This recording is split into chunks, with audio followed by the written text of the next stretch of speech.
mayambu ahanba maktada Manipur Horror Story Channel gi maikadagi mayambu ahanba maktada punemjari channel asi ngasina ahanba video thagachabani aduna wari ase pathokjarapa matamda soikiba lankiba yaurabasu mayamna pukchel chauna ngakpiu channel asi gi oina full horror story sing thagacharaki masida su mayamna support tobiramu haidana haijari adudi mayam wari ase honaba tawjaraklagi channel asi gi oina ahanba wari akiba phanglaba train station Jiten magi nupi memthoiga loinana bazardagi halai bazardagi halaklaba matam maduda jitena sumna hai nupi aigi hanagi thabak maphamdo madudagi transfer tawri memthoina kadai waida tawri banu haisi khara jingnong hujingba mapham jaga adani ado sarkar gi hukum nina chathabadi ade moitamo aidi Jingnong manungda changbado kaya pamdeda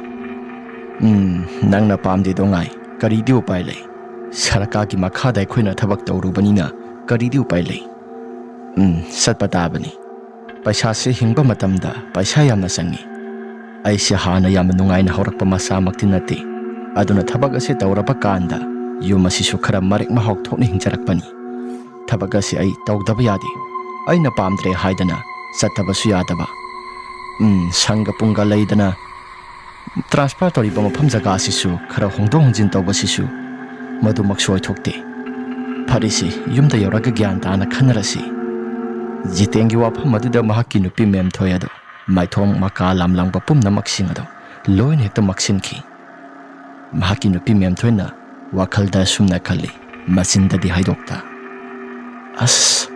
sinung manungda sakadori basi ai di onthongna pam khidreda kanana khangba phattaba mi laklabadi khudong thiningai gi thiningai ngatani phari horin yumda yoraga gyan tana wari ase sanaragi ima su pawasi khangamdaba su yai asum tawdana matai manawado karado thogduna mayum tana lakli jitengi masa anini masa animak school da loina sakhi jitena se posai singado pusilaklo imungda imana su sana thaknaba khara lairakpa singado imada piruso jitengi nupi bem thoina so hoi haidana imong tamna sangkhri posai singada pusinduna imong yauraba kanda mem thoina jitengi mamada ngasagi paw singada loina tamlaba mali jitengi mama sijana sumna hirai ya nupa masa imong nupi sina hairibasi karino chumbra sibo ima summe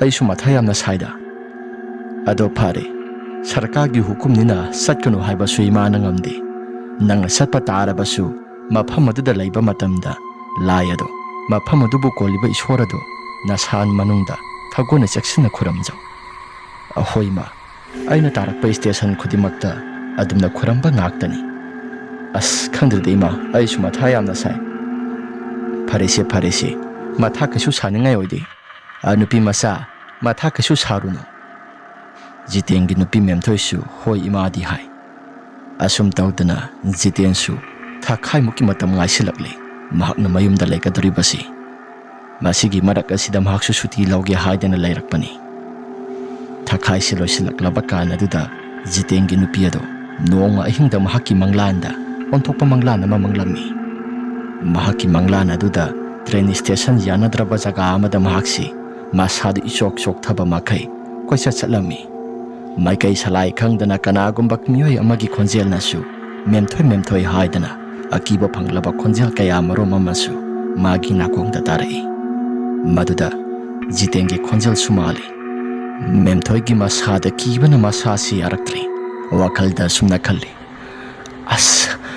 kana wari basano akoi basidasu dadagi khonjel sumali kadai dano kauri basi haidana memthoi ado mangtong laidana yengi mangda yengba matamdana tung thangba saruk asida kauba mali tung thangba saruk asida lairaga yengbadana mang thangba saruk asida laiduna kawi asumna tawringai tanjaduda sukna mamlaba chingi chingai aduda lairiba station aduda karigumba khonjel ama tarakliba khonjel asi train lakpagi khonjelni asum tawdana train adu lakliba train adu su mi amata tongba udi mi so mata tongdi ꯑꯁ ꯀꯩꯅꯣ train ꯑꯁꯤꯁꯨ ꯈꯥꯝꯈ꯭ꯔꯦ ꯍꯥꯏꯗꯅ ꯈꯟꯖꯥꯟꯅꯗꯨꯅ ꯂꯩꯔꯤꯉꯩ ꯇꯥꯟꯖꯥ ꯑꯗꯨꯗ ꯅꯨꯄꯥ ꯑꯃ ꯇꯨꯡ ꯂꯩꯊꯣꯛꯇꯨꯅ ꯃꯁꯛ ꯃꯁꯥꯗꯤ ꯑꯃꯠꯇ ꯎꯍꯟꯗꯕꯤ ꯃꯦꯝꯊꯣꯏꯒꯤ ꯃꯇꯨꯡ ꯑꯣꯟꯊꯣꯛꯇꯨꯅ ꯂꯦꯞꯈ꯭ꯔꯦ꯫ ꯃꯦꯝꯊꯣꯏꯁꯨ ꯋꯥꯈꯜꯗ ꯅꯨꯄꯥꯁꯤ ꯀꯅꯥ ꯑꯣꯏꯔꯤꯕꯖꯥꯠꯅꯣ?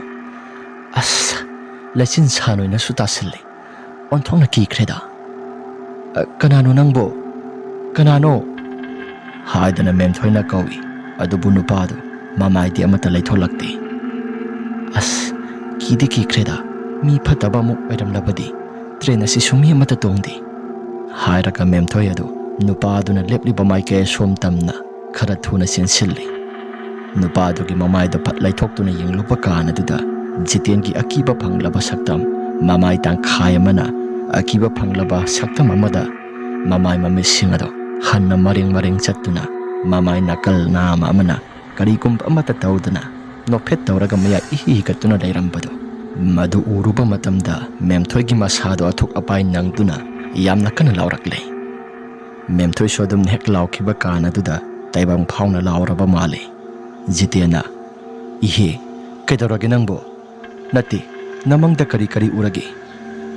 ꯃꯦꯝꯊꯣꯏ ꯑꯗꯨ ꯃꯁꯥ ꯏꯄꯥ ꯄꯥꯈꯠꯅ "ꯑꯁ ꯗꯗꯥ, ꯅꯪ ꯇ꯭ꯔꯦꯟ ꯁ꯭ꯇꯦꯁꯟꯗꯣ ꯃꯗꯨꯗ ꯌꯥꯔꯒꯗꯤ ꯆꯠꯈ꯭ꯔꯅꯨꯕ, ꯑꯩ ꯃꯪꯁꯤ ꯌꯥꯝꯅ ꯅꯨꯡꯉꯥꯏꯇꯦ."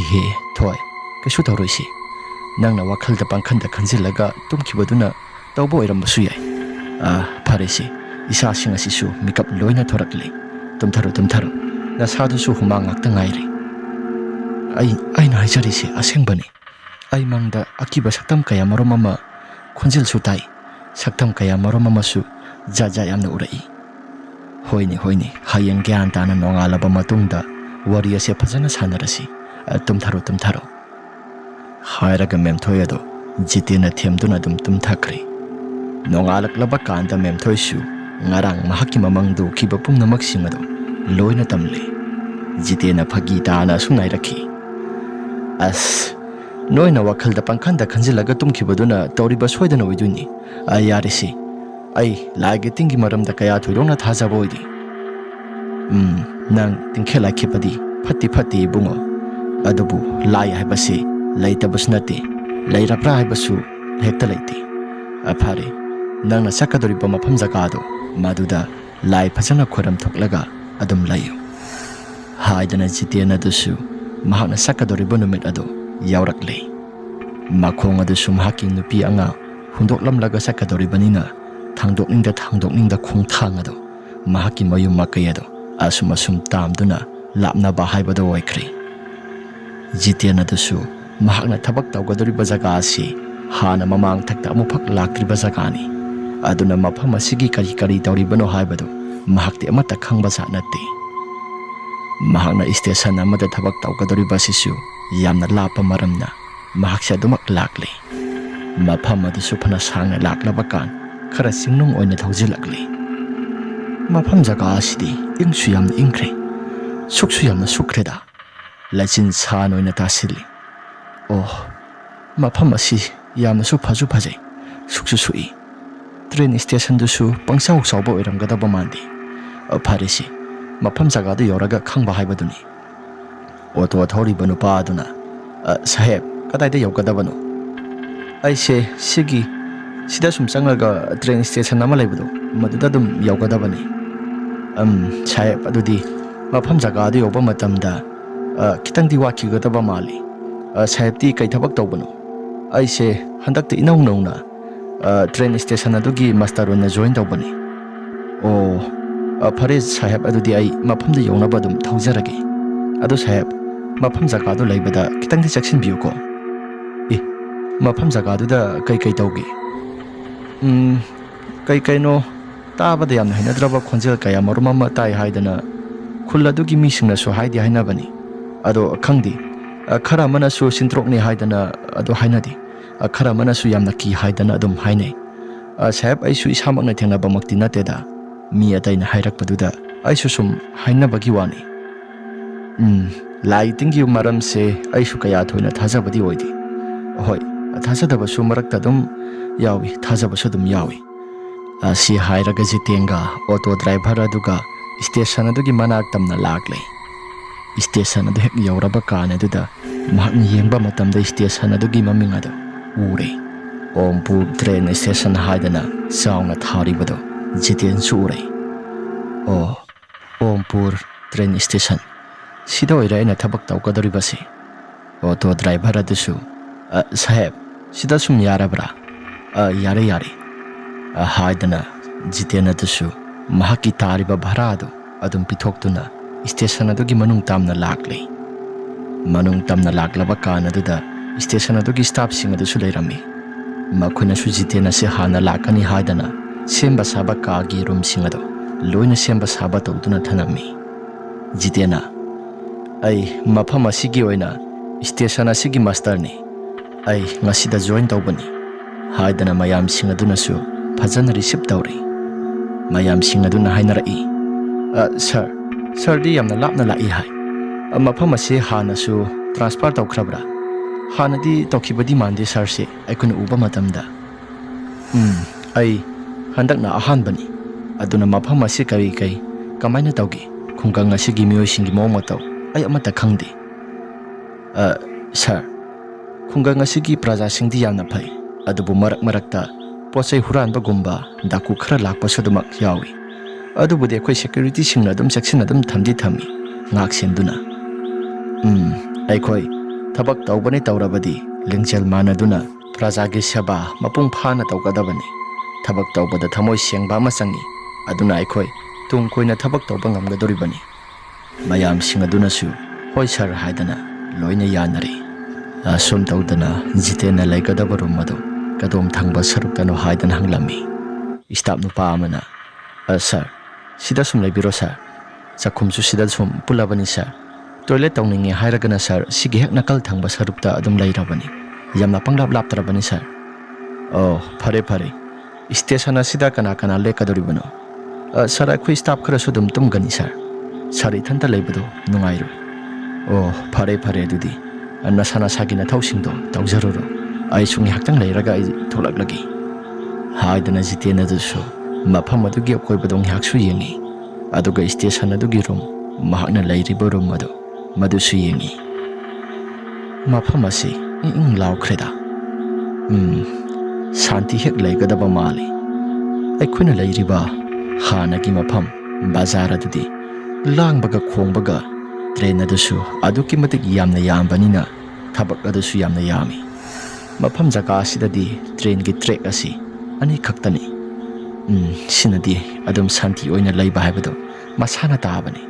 ꯄꯣꯊꯥꯕ ꯃꯇꯝꯁꯨ ꯑꯗꯨꯝ ꯐꯪꯂꯅꯤ ꯁꯤꯗꯤ. ꯐꯔꯦ, ꯑꯩ ꯏꯁꯥꯁꯨ ꯉꯥꯏꯍꯥꯛꯇꯪ ꯐ꯭ꯔꯦꯁ ꯑꯣꯏꯊꯣꯛꯈꯤꯒꯦ ꯍꯥꯏꯔꯒ ꯖꯤꯇꯦꯟ ꯑꯗꯨꯁꯨ ꯁ꯭ꯇꯦꯁꯟ ꯑꯗꯨꯒꯤ ꯕꯥꯠꯔꯨꯝ ꯂꯩꯔꯤꯕ ꯃꯥꯏꯀꯩ ꯑꯁꯣꯝꯗ ꯏꯔꯨ ꯃꯥꯏꯊꯜꯂꯨꯖꯗꯨꯅ ꯃꯍꯥꯛꯀꯤ ꯑꯣꯐꯤꯁ ꯇꯝꯅ ꯂꯥꯛꯂꯦ. ꯅꯨꯃꯤꯠꯇꯨꯃꯗꯤ ꯖꯤꯇꯦꯟ ꯑꯗꯣ ꯁ꯭ꯇꯥꯐꯁꯤꯡ ꯑꯗꯨꯒ ꯍꯔꯥꯎ ꯍꯔꯥꯎ ꯊꯕꯛ ꯇꯧꯃꯤꯟꯅꯔꯕ ꯃꯇꯨꯡꯗ ꯅꯨꯃꯤꯠꯇꯨꯃꯗꯤ ꯍꯧꯈ꯭ꯔꯦ. ꯖꯤꯇꯦꯟꯅ ꯊꯕꯛ ꯇꯧꯔꯛꯄ ꯍꯞꯇꯥꯃꯨꯛꯀꯤ ꯃꯇꯝꯃꯨꯛꯇꯤ ꯌꯧꯁꯤꯟꯈ꯭ꯔꯦ. ꯃꯁꯤ ꯐꯥꯎꯕꯗ ꯀꯔꯤꯒꯨꯝꯕ ꯑꯃꯠꯇ ꯈꯨꯗꯝ ꯆꯥꯌꯦꯡ ꯊꯦꯡꯅꯗ꯭ꯔꯤ. ꯅꯣꯡꯃ ꯅꯨꯃꯤꯠ ꯑꯃ ꯖꯤꯇꯦꯟ ꯑꯗꯨꯁꯨ ꯑꯍꯤꯡ ꯑꯗꯨ ꯇꯨꯝꯕ ꯌꯥꯗꯦ ꯍꯥꯏꯗꯅ ꯃꯍꯥꯛ ꯑꯁꯤ ꯑꯗꯨꯃꯛ ꯂꯩꯔꯝꯃꯤ. ꯅꯨꯃꯤꯠꯇꯨꯃꯗꯤ ꯃꯍꯥꯛꯀꯤ ꯃꯁꯥ ꯑꯁꯤ ꯀꯔꯤꯒꯨꯝꯕ ꯈꯔꯗꯤ ꯐꯥꯎꯏ. ꯁ꯭ꯇꯥꯐꯁꯤꯡ ꯑꯗꯨꯁꯨ ꯃꯌꯨꯝ ꯃꯌꯨꯝꯗ ꯂꯣꯏꯅ ꯆꯠꯂꯒꯦ ꯍꯥꯏꯗꯅ ꯆꯠꯈ꯭ꯔꯦ. ꯁ꯭ꯇꯦꯁꯟ ꯑꯗꯨꯕꯨ ꯌꯦꯡꯁꯤꯟꯕ ꯂꯩꯔꯤꯕ ꯃꯤꯑꯣꯏ ꯃꯗꯨꯒ ꯖꯤꯇꯦꯟꯒ ꯃꯕꯥꯅꯤ ꯈꯛꯇꯅꯤ. ꯆꯧꯀꯤꯗꯥꯔ ꯑꯗꯨꯁꯨ ꯑꯇꯣꯞꯄ ꯔꯨꯝꯗ ꯃꯍꯥꯛꯇꯤ ꯇꯨꯝꯃꯤ. "ꯑꯩꯕꯨ ꯉꯁꯤꯒꯤ ꯅꯨꯃꯤꯠ ꯑꯁꯤ ꯏꯁꯥꯁꯤ ꯇꯨꯝꯕ ꯏꯅꯨꯡ ꯅꯨꯡꯉꯥꯏꯇꯦꯗ. ꯇꯨꯝꯊꯕꯁꯨ ꯑꯃꯠꯇ ꯌꯥꯗꯦ. ꯀꯩꯅꯣ ꯁꯤꯕꯨ?" ꯑꯁꯨꯝꯅ ꯍꯥꯏꯗꯅ ꯂꯩꯔꯤꯉꯩ ꯇꯥꯟꯖꯥꯗꯨꯗ ꯁ꯭ꯇꯦꯁꯟ ꯑꯗꯨꯒꯤ ꯅꯥꯀꯜ ꯊꯪꯕꯗ ꯍꯧꯔꯤꯕ ꯎ ꯄꯥꯝꯕꯤ ꯄꯔꯦꯡꯁꯤꯡ ꯑꯗꯣ ꯃꯗꯨꯒꯤ ꯍꯦꯛ ꯅꯥꯀꯜ ꯊꯪꯕ ꯁꯔꯨꯛꯇ ꯎꯖꯥꯎ ꯑꯃꯁꯨ ꯍꯧꯏ. ꯎꯖꯥꯎ ꯑꯗꯨꯗ ꯎꯆꯦꯛ ꯑꯃ ꯇꯣꯡꯗꯨꯅ ꯌꯥꯝꯅ ꯂꯥꯛꯅ ꯂꯥꯛꯅ ꯈꯣꯡꯕ ꯍꯧꯔꯛꯂꯤ. ꯃꯈꯣꯜ ꯑꯗꯨ ꯇꯥꯕ ꯃꯇꯝꯗ ꯍꯩꯅꯗꯕ ꯍꯥꯏꯕꯗꯨ ꯑꯣꯏꯔꯦ ꯖꯤꯇꯦꯟꯒꯤ ꯃꯁꯥꯗꯣ. ꯑꯍꯤꯡꯒꯤ ꯃꯇꯝ ꯑꯁꯤꯗ ꯈꯣꯟꯊꯥꯡ ꯌꯩꯅ ꯎꯆꯦꯛ ꯑꯃꯅ ꯌꯥꯝꯅ ꯂꯥꯛꯅ ꯂꯥꯛꯅ ꯈꯣꯡꯂꯤꯕꯁꯤꯅ ꯁꯤꯕꯨ ꯀꯔꯝꯕ ꯎꯆꯦꯛꯅꯣ? ꯁ꯭ꯇꯥꯐꯁꯤꯡ ꯑꯗꯨꯁꯨ ꯃꯌꯨꯝ ꯃꯌꯨꯝꯗ ꯂꯣꯏꯅ ꯍꯟꯅꯈ꯭ꯔꯦ. ꯆꯧꯀꯤꯗꯥꯔ ꯑꯁꯤꯁꯨ ꯆꯥꯈ꯭ꯔꯕ꯭ꯔꯥ ꯊꯛꯈ꯭ꯔꯕ꯭ꯔꯥ ꯒ꯭ꯌꯥꯟ ꯃꯦꯟꯒ ꯑꯃꯠꯇ ꯇꯥꯗꯦ. ꯉꯁꯤ ꯅꯨꯃꯤꯠꯁꯤꯃꯗꯤ ꯑꯩꯁꯨ ꯍꯣꯇꯦꯜꯗ ꯆꯠꯂꯒ ꯆꯥꯛꯒꯗꯣ ꯆꯥꯊꯣꯛꯎꯔꯦ. ꯑꯩꯕꯨ ꯐꯣꯟ ꯇꯧꯔꯒ ꯑꯃꯨꯛꯇꯪ ꯍꯪꯁꯤꯔꯥ ꯍꯥꯏꯗꯅ ꯆꯧꯀꯤꯗꯥꯔ ꯑꯗꯨꯗ ꯃꯍꯥꯛꯅ ꯐꯣꯟ ꯇꯧꯒꯦ ꯍꯥꯏꯗꯅ ꯇꯧꯏ. ꯇꯧꯕꯗꯕꯨ ꯆꯧꯀꯤꯗꯥꯔꯒꯤ ꯐꯣꯟ ꯑꯗꯨꯗꯤ ꯁ꯭ꯋꯤꯆ ꯑꯣꯐ ꯍꯥꯏꯗꯨꯅ ꯂꯩꯔꯝꯃꯤ. ꯆꯧꯀꯤꯗꯥꯔ ꯑꯁꯤꯁꯨ ꯃꯁꯥꯁꯤ ꯀꯩꯗꯧꯔꯕꯖꯥꯠꯅꯣ? ꯐꯣꯟ ꯑꯁꯤꯁꯨ ꯁ꯭ꯋꯤꯆ ꯑꯣꯐ ꯊꯝꯖꯤꯜꯂꯤ.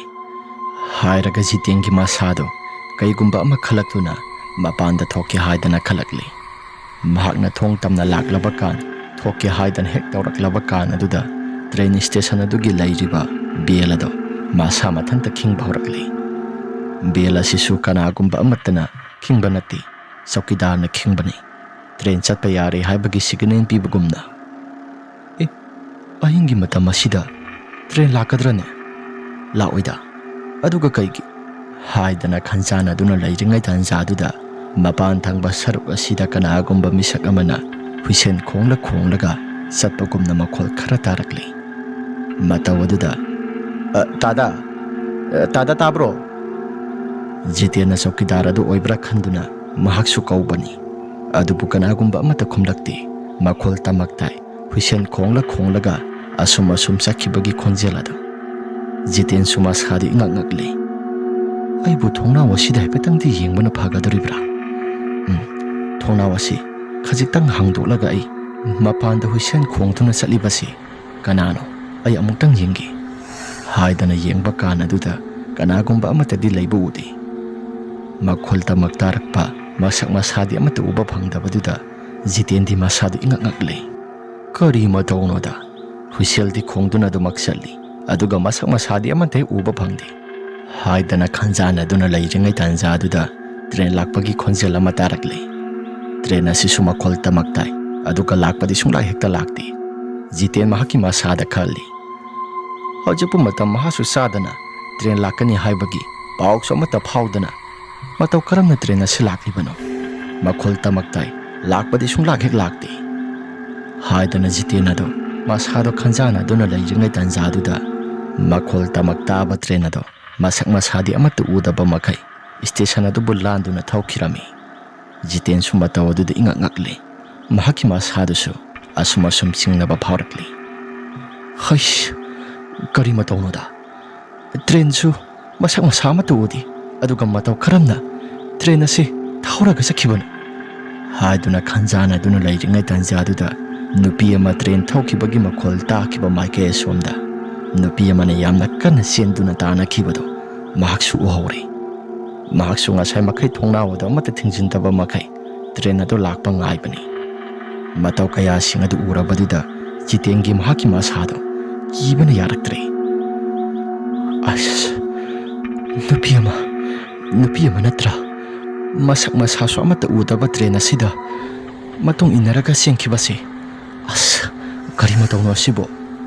ꯍꯥꯏꯗꯅ ꯖꯤꯇꯦꯟ ꯑꯗꯨꯁꯨ ꯃꯁꯥꯗꯣ ꯊꯛ ꯊꯛ ꯅꯤꯛꯇꯨꯅ ꯈꯥꯡꯂꯤ꯫ ꯇꯧꯔꯤꯕ ꯄꯨꯝꯅꯃꯛꯁꯤꯡ ꯑꯁꯤ ꯃꯍꯥꯛꯇꯤ ꯃꯃꯥꯡ ꯊꯛꯇꯒꯤ ꯍꯧꯔꯒ ꯂꯥꯏꯗ ꯀꯌꯥ ꯊꯣꯏꯗꯣꯛꯅ ꯊꯥꯖꯗꯕ, ꯑꯁꯤꯒꯨꯝꯂꯕ ꯑꯀꯤ ꯑꯈꯪ ꯚꯨꯠꯀꯤ ꯃꯔꯝꯗ ꯃꯍꯥꯛꯇꯤ ꯀꯌꯥ ꯊꯣꯏꯗꯣꯛꯅ ꯊꯥꯖꯗꯕ ꯃꯤꯁꯛꯅꯤ꯫ ꯊꯣꯡꯅꯥꯎ ꯑꯗꯨꯁꯨ ꯊꯤꯡꯖꯤꯜꯂꯤ, ꯑꯗꯨꯒ ꯃꯍꯥꯛꯀꯤ ꯃꯁꯥꯗꯣ ꯀꯤꯕꯅ ꯊꯛ ꯊꯛ ꯅꯤꯛꯂꯤ꯫ ꯑꯗꯨꯝꯅ ꯂꯩꯔꯤꯉꯩ ꯇꯥꯟꯖꯥꯗꯨꯗ ꯆꯧꯀꯤꯗꯥꯔ ꯑꯗꯨꯁꯨ ꯃꯍꯥꯛꯀꯤ ꯊꯣꯡ ꯑꯗꯨ ꯊꯤꯜꯂꯛꯂꯤ꯫ ꯖꯤꯇꯦꯟꯒꯤ ꯊꯣꯡ ꯑꯗꯨꯗ,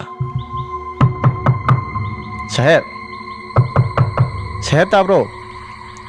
ꯖꯤꯇꯦꯟꯒꯤ ꯃꯍꯥꯛꯀꯤ ꯃꯁꯥꯗꯣ ꯑꯀꯤꯕꯅ ꯊꯨꯝꯃꯠꯈꯤꯕꯅ ꯀꯔꯤꯅꯣ ꯇꯧꯔꯤꯕꯁꯦ ꯍꯥꯏꯗꯅ ꯈꯜꯂꯛꯂꯤ꯫ ꯖꯤꯇꯦꯟꯅ, ꯅꯪ ꯀꯅꯥꯅꯣ? ꯅꯪ ꯀꯅꯥꯅꯣ? ꯀꯩꯅꯣ ꯁꯥꯍꯦꯕ, ꯑꯩꯅꯦ ꯍꯥꯏꯔꯒ ꯑꯗꯨꯝꯅ ꯍꯥꯏꯔꯛꯄ ꯀꯥꯟ ꯑꯗꯨꯗ ꯖꯤꯇꯦꯟꯒꯤ ꯃꯁꯥꯗꯣ ꯍꯧꯖꯤꯛ ꯉꯥꯏꯍꯥꯛꯇꯪꯒꯤ ꯃꯃꯥꯡꯗ ꯇꯧꯈꯤꯕ ꯄꯨꯝꯅꯃꯛꯁꯤꯡ ꯑꯗꯨꯅ ꯃꯔꯝ ꯑꯣꯏꯗꯨꯅ ꯒ꯭ꯌꯥꯟ ꯑꯁꯤ ꯏꯃꯥꯡ ꯃꯥꯡꯈꯤꯕꯅꯤ꯫ ꯖꯤꯇꯦꯟ ꯑꯗꯨ ꯒ꯭ꯌꯥꯟ ꯇꯥꯔꯛꯂꯤ꯫ ꯍꯣꯏ, ꯍꯪꯒꯦ ꯖꯤꯇꯦꯟ ꯑꯗꯨ ꯊꯣꯡ ꯍꯥꯡꯗꯣꯛꯂꯤ꯫ ꯆꯧꯀꯤꯗꯥꯔ ꯑꯗꯨ ꯑꯣꯏꯔꯝꯃꯤ꯫ ꯁꯥꯍꯦꯕ, ꯆꯥꯛ ꯆꯥꯔꯕꯤꯔꯕꯣ? ꯑꯩꯗꯤ ꯌꯨꯝꯗ ꯆꯠꯂꯒ ꯆꯥꯛꯁꯦ ꯆꯥꯎꯔꯦ꯫ ꯐꯣꯟ ꯑꯁꯤꯁꯨ ꯃꯩ ꯌꯥꯎꯗꯗꯅ ꯐꯣꯟ ꯑꯁꯤ ꯁ꯭ꯋꯤꯆ ꯑꯣꯐ ꯇꯥꯊꯣꯛꯈ꯭ꯔꯦ꯫ ꯁꯥꯍꯦꯕꯅ ꯐꯣꯟ ꯇꯧꯔꯛꯄꯗꯣ ꯑꯃꯠꯇ ꯈꯪꯍꯧꯗ꯭ꯔꯦ꯫ ꯁ꯭ꯋꯤꯆ ꯑꯣꯐ ꯑꯁꯦ ꯍꯥꯡꯂꯀꯥꯟꯗ ꯈꯪꯂꯦ ꯁꯥꯍꯦꯕ꯫ ꯑꯩ ꯆꯥꯔꯦꯗ꯫ ꯇꯥꯗꯕꯨ ꯌꯨꯝꯗ ꯆꯥꯛ ꯆꯥꯕ ꯆꯠꯄꯤꯔꯨꯕ꯭ꯔꯣ?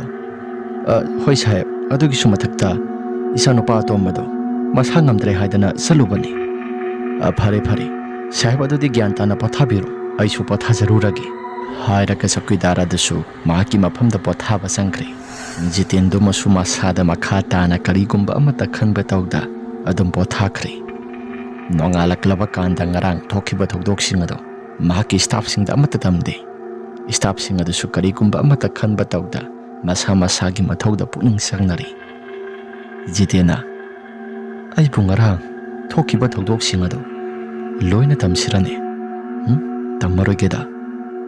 ꯂꯥꯛꯄ ꯃꯐꯝ ꯑꯁꯤꯗꯁꯨ ꯀꯌꯥ ꯀꯨꯏꯕ ꯑꯣꯏꯗ꯭ꯔꯤ꯫ ꯄꯥꯎꯁꯤꯡ ꯑꯗꯨ ꯇꯝꯃꯨꯔꯒ ꯃꯣꯏꯅ ꯀꯔꯤ ꯃꯐꯝ ꯑꯁꯤꯗ ꯊꯕꯛ ꯇꯧꯅꯤꯡꯗꯕꯒꯤ ꯇꯧꯔꯤꯕꯅꯤ ꯍꯥꯏꯗꯅ ꯈꯟꯈꯤꯒꯗ꯭ꯔꯥ? ꯑꯩ ꯄꯥꯎꯁꯤꯡ ꯑꯁꯤ ꯑꯃꯠꯇ ꯇꯝꯃꯔꯣꯏꯒꯦꯗ ꯍꯥꯏꯗꯅ ꯖꯤꯇꯦꯟ ꯑꯗꯨ ꯃꯁꯥꯗ ꯈꯟꯖꯤꯜꯂꯤ꯫ ꯅꯨꯃꯤꯗꯥꯡ ꯆꯥꯛ ꯇꯣꯛꯂꯕ ꯃꯇꯨꯡꯗ ꯃꯥꯒꯤ ꯅꯨꯄꯤꯒ ꯋꯥꯔꯤ ꯉꯥꯏꯍꯥꯛ ꯁꯥꯟꯅꯔꯕ ꯃꯇꯨꯡꯗ ꯐꯣꯟ ꯑꯗꯨ ꯊꯝꯅꯔꯤ꯫ ꯖꯤꯇꯦꯟꯁꯨ ꯅꯨꯃꯤꯗꯥꯡꯒꯤ ꯃꯇꯝ ꯑꯗꯨꯗ ꯇ꯭ꯔꯦꯟ ꯑꯃ ꯑꯊꯦꯡꯕꯗ ꯂꯥꯛꯀꯅꯤ ꯍꯥꯏꯗꯅ ꯃꯍꯥꯛꯁꯤ ꯉꯥꯏꯍꯥꯛꯇꯪꯁꯨ ꯊꯕꯛ ꯑꯗꯨ ꯇꯧꯗꯨꯅ ꯂꯩꯔꯝꯃꯤ꯫ ꯑꯁꯨꯝ ꯇꯧꯗꯅ ꯃꯍꯥꯛꯁꯤ ꯃꯄꯥꯟꯗ ꯊꯣꯛꯂꯤꯉꯩ ꯇꯥꯟꯖꯥꯗꯨꯗ ꯇ꯭ꯔꯦꯟ ꯑꯗꯨꯁꯨ ꯂꯥꯛꯇ꯭ꯔꯤ꯫ ꯑꯗꯨꯝ ꯉꯥꯏꯕꯅꯤ꯫ ꯄꯨꯡ ꯑꯗꯨꯁꯨ 12 ꯇꯥꯔꯛꯀꯗꯧꯔꯤ꯫ 12:30ꯗ ꯊꯨꯡꯒꯗꯕ ꯇ꯭ꯔꯦꯟꯅꯤ꯫ ꯄꯨꯡ ꯑꯁꯤꯁꯨ ꯈꯔ ꯃꯈꯩꯗꯤ ꯋꯥꯠꯂꯤ꯫ ꯇꯨꯝꯗꯤ ꯌꯥꯝꯅ ꯇꯨꯝꯅꯤꯡꯂꯛꯂꯤ꯫ ꯍꯣꯏꯗ, ꯉꯥꯏꯍꯥꯛꯇꯪ ꯉꯥꯏꯕ ꯍꯥꯏꯕꯗꯨꯅꯤ꯫ ꯈꯕꯔ ꯑꯁꯤ ꯄꯥꯔꯒ ꯐꯥꯟ ꯑꯁꯤꯗ ꯉꯥꯏꯍꯥꯛꯇꯪ ꯐꯝꯂꯒ ꯑꯩ ꯉꯥꯏꯔꯒꯦ꯫ ꯁ꯭ꯇꯥꯐꯁꯤꯡꯁꯨ ꯃꯅꯨꯡꯗ ꯂꯣꯏꯅ ꯐꯝꯅꯔꯤ ꯍꯥꯏꯗꯅ ꯖꯤꯇꯦꯟ ꯑꯗꯨ ꯃꯄꯥꯟꯗ ꯊꯥꯔꯤꯕ ꯐꯥꯟꯁꯥꯡ ꯑꯗꯨꯗ ꯐꯝꯊꯗꯨꯅ ꯃꯍꯥꯛꯁꯤ ꯈꯕꯔ ꯑꯗꯨ ꯉꯥꯏꯍꯥꯛꯇꯪ ꯄꯥꯔꯝꯃꯤ꯫ ꯑꯗꯨꯝꯅ ꯄꯥꯗꯨꯅ ꯂꯩꯔꯤꯉꯩ ꯆꯩꯔꯛ ꯑꯗꯨꯗ ꯎ ꯄꯔꯦꯡ ꯍꯧꯔꯤꯕ ꯃꯔꯛ ꯑꯗꯨꯋꯥꯏꯗꯨꯗ ꯀꯅꯥꯒꯨꯝꯕ ꯅꯨꯄꯤ ꯑꯃꯅ ꯍꯤꯛꯅ ꯀꯞꯄꯒꯤ ꯃꯈꯣꯜ ꯑꯃ ꯇꯥꯔꯛꯂꯤ꯫ ꯃꯗꯨꯗ ꯖꯤꯇꯦꯟꯅ "ꯀꯗꯥꯏꯗꯒꯤꯅꯣꯅꯦ ꯅꯨꯄꯤ ꯑꯃ ꯀꯞꯄꯒꯤ ꯃꯈꯣꯜ ꯑꯃ ꯇꯥꯔꯛꯂꯤꯕ ꯑꯁꯤꯅ?"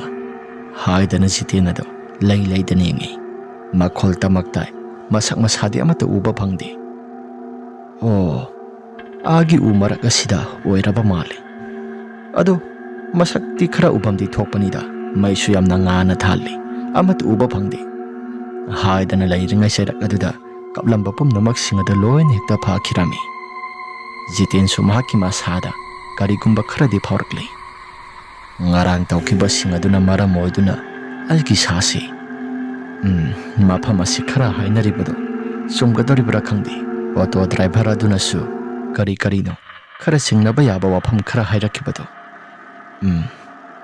ꯍꯥꯏꯗꯅ ꯁꯨꯝꯅ ꯂꯩꯔꯤꯉꯩ ꯇꯥꯟꯖꯥꯗꯨꯗ ꯃꯍꯥꯛꯁꯨ ꯈꯕꯔ ꯑꯗꯨ ꯃꯈꯥ ꯇꯥꯅ ꯑꯗꯨꯃꯛ ꯄꯥꯊꯩ꯫ ꯖꯤꯇꯦꯟꯁꯨ ꯃꯈꯥ ꯇꯥꯅ ꯈꯕꯔ ꯄꯥꯔꯤꯉꯩ ꯇꯥꯟꯖꯥꯗꯨꯗ ꯃꯍꯥꯛꯀꯤ ꯇꯨꯡꯊꯪꯕ ꯁꯔꯨꯛ ꯑꯁꯤꯗ ꯃꯤ ꯑꯃ ꯎꯔꯨ ꯂꯩꯗꯅ ꯀꯣꯏꯆꯠ ꯆꯠꯄꯒꯤ ꯍꯟꯗꯣꯛ ꯍꯟꯖꯤꯟ ꯆꯠ ꯁꯥꯟꯅꯕꯒꯤ ꯃꯇꯧ ꯀꯨꯝꯕ ꯈꯔ ꯃꯍꯥꯛꯀꯤ ꯁꯅꯦꯜ ꯈꯔ ꯐꯪꯂꯝꯃꯤ꯫ ꯃꯍꯥꯛꯅ ꯈꯜꯂꯨꯔꯤꯕꯁꯤꯅ ꯃꯍꯥꯛꯀꯤ ꯁ꯭ꯇꯥꯐꯁꯤꯡꯅꯤ ꯍꯥꯏꯗꯅ ꯋꯥꯈꯜꯗ ꯈꯜꯂꯤ꯫ ꯖꯤꯇꯦꯟꯅ ꯀꯅꯥꯅꯣ ꯑꯩꯒꯤ ꯇꯨꯡꯊꯪꯕ ꯁꯔꯨꯛ ꯑꯁꯤꯗ ꯆꯠꯂꯤꯕꯁꯤ? ꯇꯥꯗꯥ ꯍꯥꯏꯗꯅ ꯖꯤꯇꯦꯟ ꯑꯗꯨ ꯃꯃꯥꯏꯗꯤ ꯑꯃꯠꯇ ꯂꯩꯊꯣꯛꯇꯕꯤꯗ ꯀꯧꯔꯝꯃꯤ꯫ ꯑꯗꯨꯕꯨ ꯍꯟꯗꯣꯛ ꯍꯟꯖꯤꯟ ꯆꯠ ꯁꯥꯟꯅꯔꯤꯕ ꯃꯤꯁꯛ ꯑꯗꯨꯅꯗꯤ ꯀꯔꯤꯒꯨꯝꯕ ꯑꯃꯠꯇ ꯈꯨꯝꯂꯛꯇꯦ꯫ ꯖꯤꯇꯦꯟꯁꯨ ꯃꯍꯥꯛꯀꯤ ꯃꯁꯥꯗ ꯆꯤꯡꯅꯕ ꯈꯔ ꯐꯥꯎꯔꯛꯇꯨꯅ ꯇꯨꯡ ꯂꯩꯊꯣꯛꯇꯨꯅ ꯌꯦꯡꯂꯨꯕ ꯀꯥꯟ ꯑꯗꯨꯗ ꯀꯔꯤꯒꯨꯝꯕ ꯑꯃꯠꯇ ꯂꯩꯕꯗꯤ ꯎꯔꯝꯗꯦ꯫ ꯇꯧꯔꯤꯕ ꯄꯨꯝꯅꯃꯛꯁꯤꯡ ꯑꯗꯨꯅ ꯃꯔꯝ ꯑꯣꯏꯗꯨꯅ ꯖꯤꯇꯦꯟ ꯃꯍꯥꯛꯀꯤ ꯃꯁꯥꯗꯨ ꯑꯊꯨꯛ ꯑꯄꯥꯏꯅꯔꯦ꯫ ꯀꯩꯅꯣꯗ, ꯍꯧꯖꯤꯛ ꯉꯥꯏꯍꯥꯛꯇꯪꯒꯤ ꯃꯃꯥꯡꯗ ꯍꯟꯗꯣꯛ ꯍꯟꯖꯤꯟ ꯆꯠ ꯁꯥꯟꯅꯕꯒꯤ ꯈꯣꯟꯖꯦꯜ ꯑꯃ ꯇꯥꯈꯤꯕꯗꯨꯕꯨ ꯑꯩꯒꯤ ꯋꯥꯈꯜꯅꯔꯥ?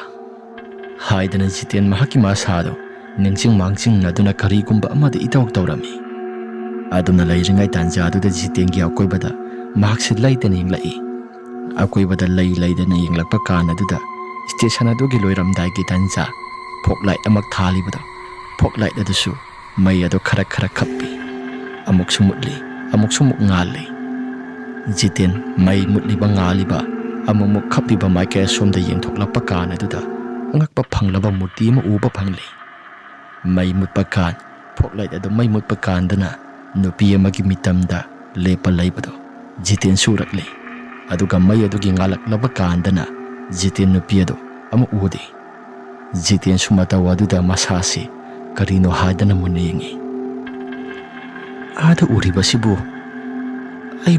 ꯑꯩꯒꯤ ꯃꯤꯠꯅꯔꯥ ꯅꯠꯇ꯭ꯔꯒ ꯋꯥꯈꯜꯅꯔꯥ? ꯁ꯭ꯇꯦꯁꯟ ꯑꯁꯤꯗ ꯁ꯭ꯇꯥꯐꯁꯤꯡꯕꯨꯗꯤ ꯂꯩ ꯍꯥꯏꯕꯕꯨ ꯀꯅꯥꯒꯨꯝꯕ ꯑꯃꯠꯇ ꯊꯣꯛꯅꯔꯛꯇꯦꯗ꯫ ꯑꯩ ꯏꯊꯟꯇ ꯈꯛꯇꯅꯤ꯫ ꯑꯩꯕꯨ ꯃꯌꯥꯝꯁꯤꯡ ꯑꯁꯤ ꯑꯃꯨꯛꯇꯪ ꯀꯧꯊꯣꯛꯂꯒ ꯌꯦꯡꯍꯟꯁꯤꯔꯥ? ꯑꯩꯅ ꯀꯔꯤꯒꯨꯝꯕ ꯀꯧꯊꯣꯛꯎꯔꯕꯗꯤ ꯃꯈꯣꯏꯁꯨ ꯎꯗ꯭ꯔꯒ ꯃꯈꯣꯏꯅ ꯍꯦꯟꯅ ꯊꯥꯖꯈꯤꯔꯣꯏꯗ꯫ ꯐꯔꯦ, ꯑꯩ ꯑꯃꯨꯛꯇꯪꯗꯤ ꯆꯪꯁꯤꯜꯂꯒ ꯌꯦꯡꯂꯨꯒꯦ ꯃꯅꯥꯛ ꯋꯥꯏꯁꯤꯗ ꯍꯥꯏꯗꯅ ꯖꯤꯇꯦꯟ ꯑꯗꯨ ꯋꯥꯈꯜꯗ ꯀꯔꯤꯅꯣ ꯈꯔ ꯈꯟꯗꯨꯅ ꯃꯩ ꯑꯃꯨꯛ ꯃꯨꯠ ꯑꯃꯨꯛ ꯉꯥꯟ ꯇꯧꯔꯤꯕ ꯃꯥꯏꯀꯩ ꯑꯁꯣꯝꯗ ꯖꯤꯇꯦꯟ ꯑꯗꯨ ꯃꯃꯥꯏ ꯂꯩꯗꯨꯅ ꯂꯥꯛꯂꯤ꯫ ꯃꯍꯥꯛꯅ ꯂꯥꯛꯂꯤꯕꯗꯨꯁꯨ ꯀꯔꯤꯒꯨꯝꯕ ꯑꯃ ꯋꯥꯈꯜ ꯈꯟꯗꯅ ꯑꯗꯨꯝ ꯂꯥꯛꯏ꯫ ꯖꯤꯇꯦꯟ ꯑꯗꯨꯁꯨ ꯅꯨꯄꯤ ꯑꯗꯨꯅ ꯂꯦꯞꯂꯤꯕ ꯃꯤꯇꯝ ꯑꯗꯨ ꯃꯗꯨ ꯐꯥꯎꯕ ꯌꯧꯗ꯭ꯔꯤꯉꯩ ꯈꯔ ꯋꯥꯠꯂꯤꯉꯩ ꯇꯥꯟꯖꯥꯗꯨꯗ ꯑꯗꯨꯃꯛ ꯃꯍꯥꯛꯀꯤ ꯃꯁꯥꯗꯣ ꯆꯠꯂꯝꯃꯤ꯫ Asumna satlingai tanja khara yaugadaba fit 30 sang watlingai tanja duda staff amana kaurai. Sir, kadai waidano? Jiten sumamai do phatlai sili bhap tarakladuna. Ai sida karigumba ama hairaga mamai du laithorakpa kandadi hojing haktangi mamangda lairambo nupi ado am uba phangkidre. Jiten mahaki masamado swai laukiduna sapsap hekta yumkhatli. Jitena sida hogdong ama satlamba tanthokya haidana tawbani. Train su lakadawre. Ngasai makaidagi hogdong ase adum laibaduda hogdong adugi punsido kaningdana tanthokya haidana tawbani. Ado mahakti ai naksilakpa kanduda adum sakre. Phare sir. Sir su itomda sum phammaga laibaduda sir do koksilo so haidana ai tholakpani sir. Hoi ai sangla adabani. Mapanda sum hakse langge haidana ai se tholakpani. Phare sangamu haidana no pa du su thasingkre. Jitena do masada akiba singnaba kaya singaduna masado ipa pakatli.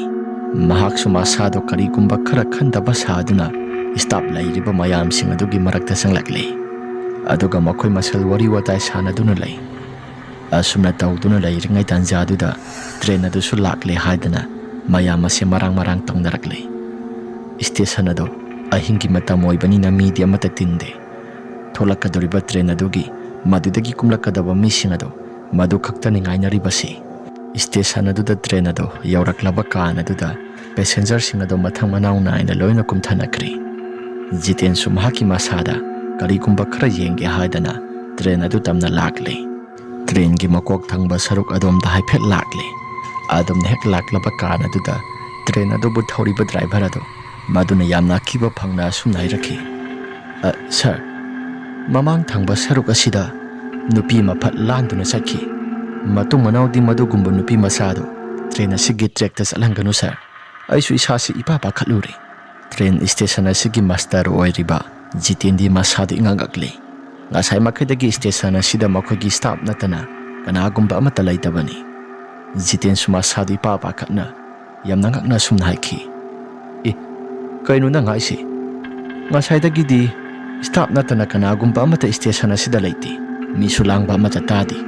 Aduga karino aisu hojik ngaktangi mamangda su khabar paduna mapana sida lairam liponi kanagumba amata laibu udi aduga nangna kamaina. Sir, asingbani train ase khamlamdai gi tanjaduda nupi masa matrek asidagi phat lanthok tuna kakhalaga satki. Aisu angang adu thomadra haidana yamna kana break adu phabadi hotnabani. Adubu speed ase khara kana lakpaduda aisu horona du yamna kana khongtuna khara tapthana thorakpaduda nupi masadu marai bakti phakre. Jiten su tamlakliba paw singa sina maram oiduna mahaki masada kiba kharadi phaurakle. Makha tana karigumba amata haidana jiten ado mamai leisinduna lakle. Train adu salamdai ki tanjaduda jiten su haipet yengi. Station asibu senariba saukidar ado train ase satpa yare haidana bel ado khingi. Train adu su adu maksatkre. Asumna train adu sakiba kan aduda maning thangba maike somda yengi. Station asigi loiramdai gi tanja mate khara ngasai mamang thakta phoklai khapkiba mate khara du yoramdai gi tanja aduda jiten ge mahaki masado akiba khara phaurakpa saktam khara urakle.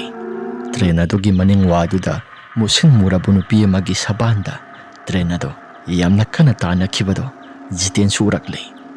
Madu urakpada jiten gi masado khongdagina kok phawba tu sungkiba khangaudi.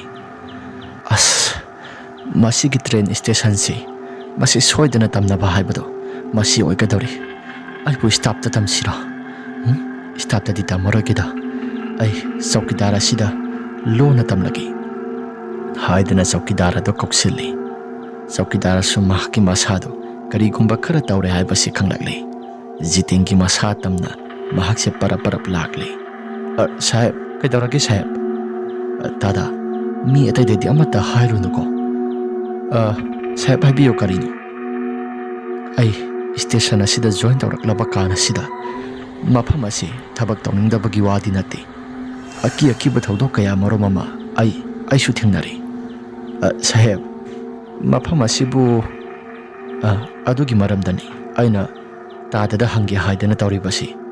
ꯇꯥꯗꯗꯤ ꯑꯁ꯭ꯋꯥꯏꯒꯤ ꯑꯅꯛꯄ ꯃꯤꯁꯤꯡ ꯑꯣꯏꯕꯅꯤꯅ ꯋꯥꯔꯤꯁꯤꯡ ꯑꯗꯨ ꯈꯔ ꯈꯪꯂꯝꯕꯗꯤ ꯌꯥꯏ꯫ ꯇꯥꯗ, ꯀꯔꯤ ꯊꯧꯗꯣꯛ ꯊꯣꯛꯈꯤꯕꯒ ꯂꯩꯕꯒꯦ ꯃꯃꯥꯡꯊꯛꯀꯤ ꯋꯥꯔꯤꯗ?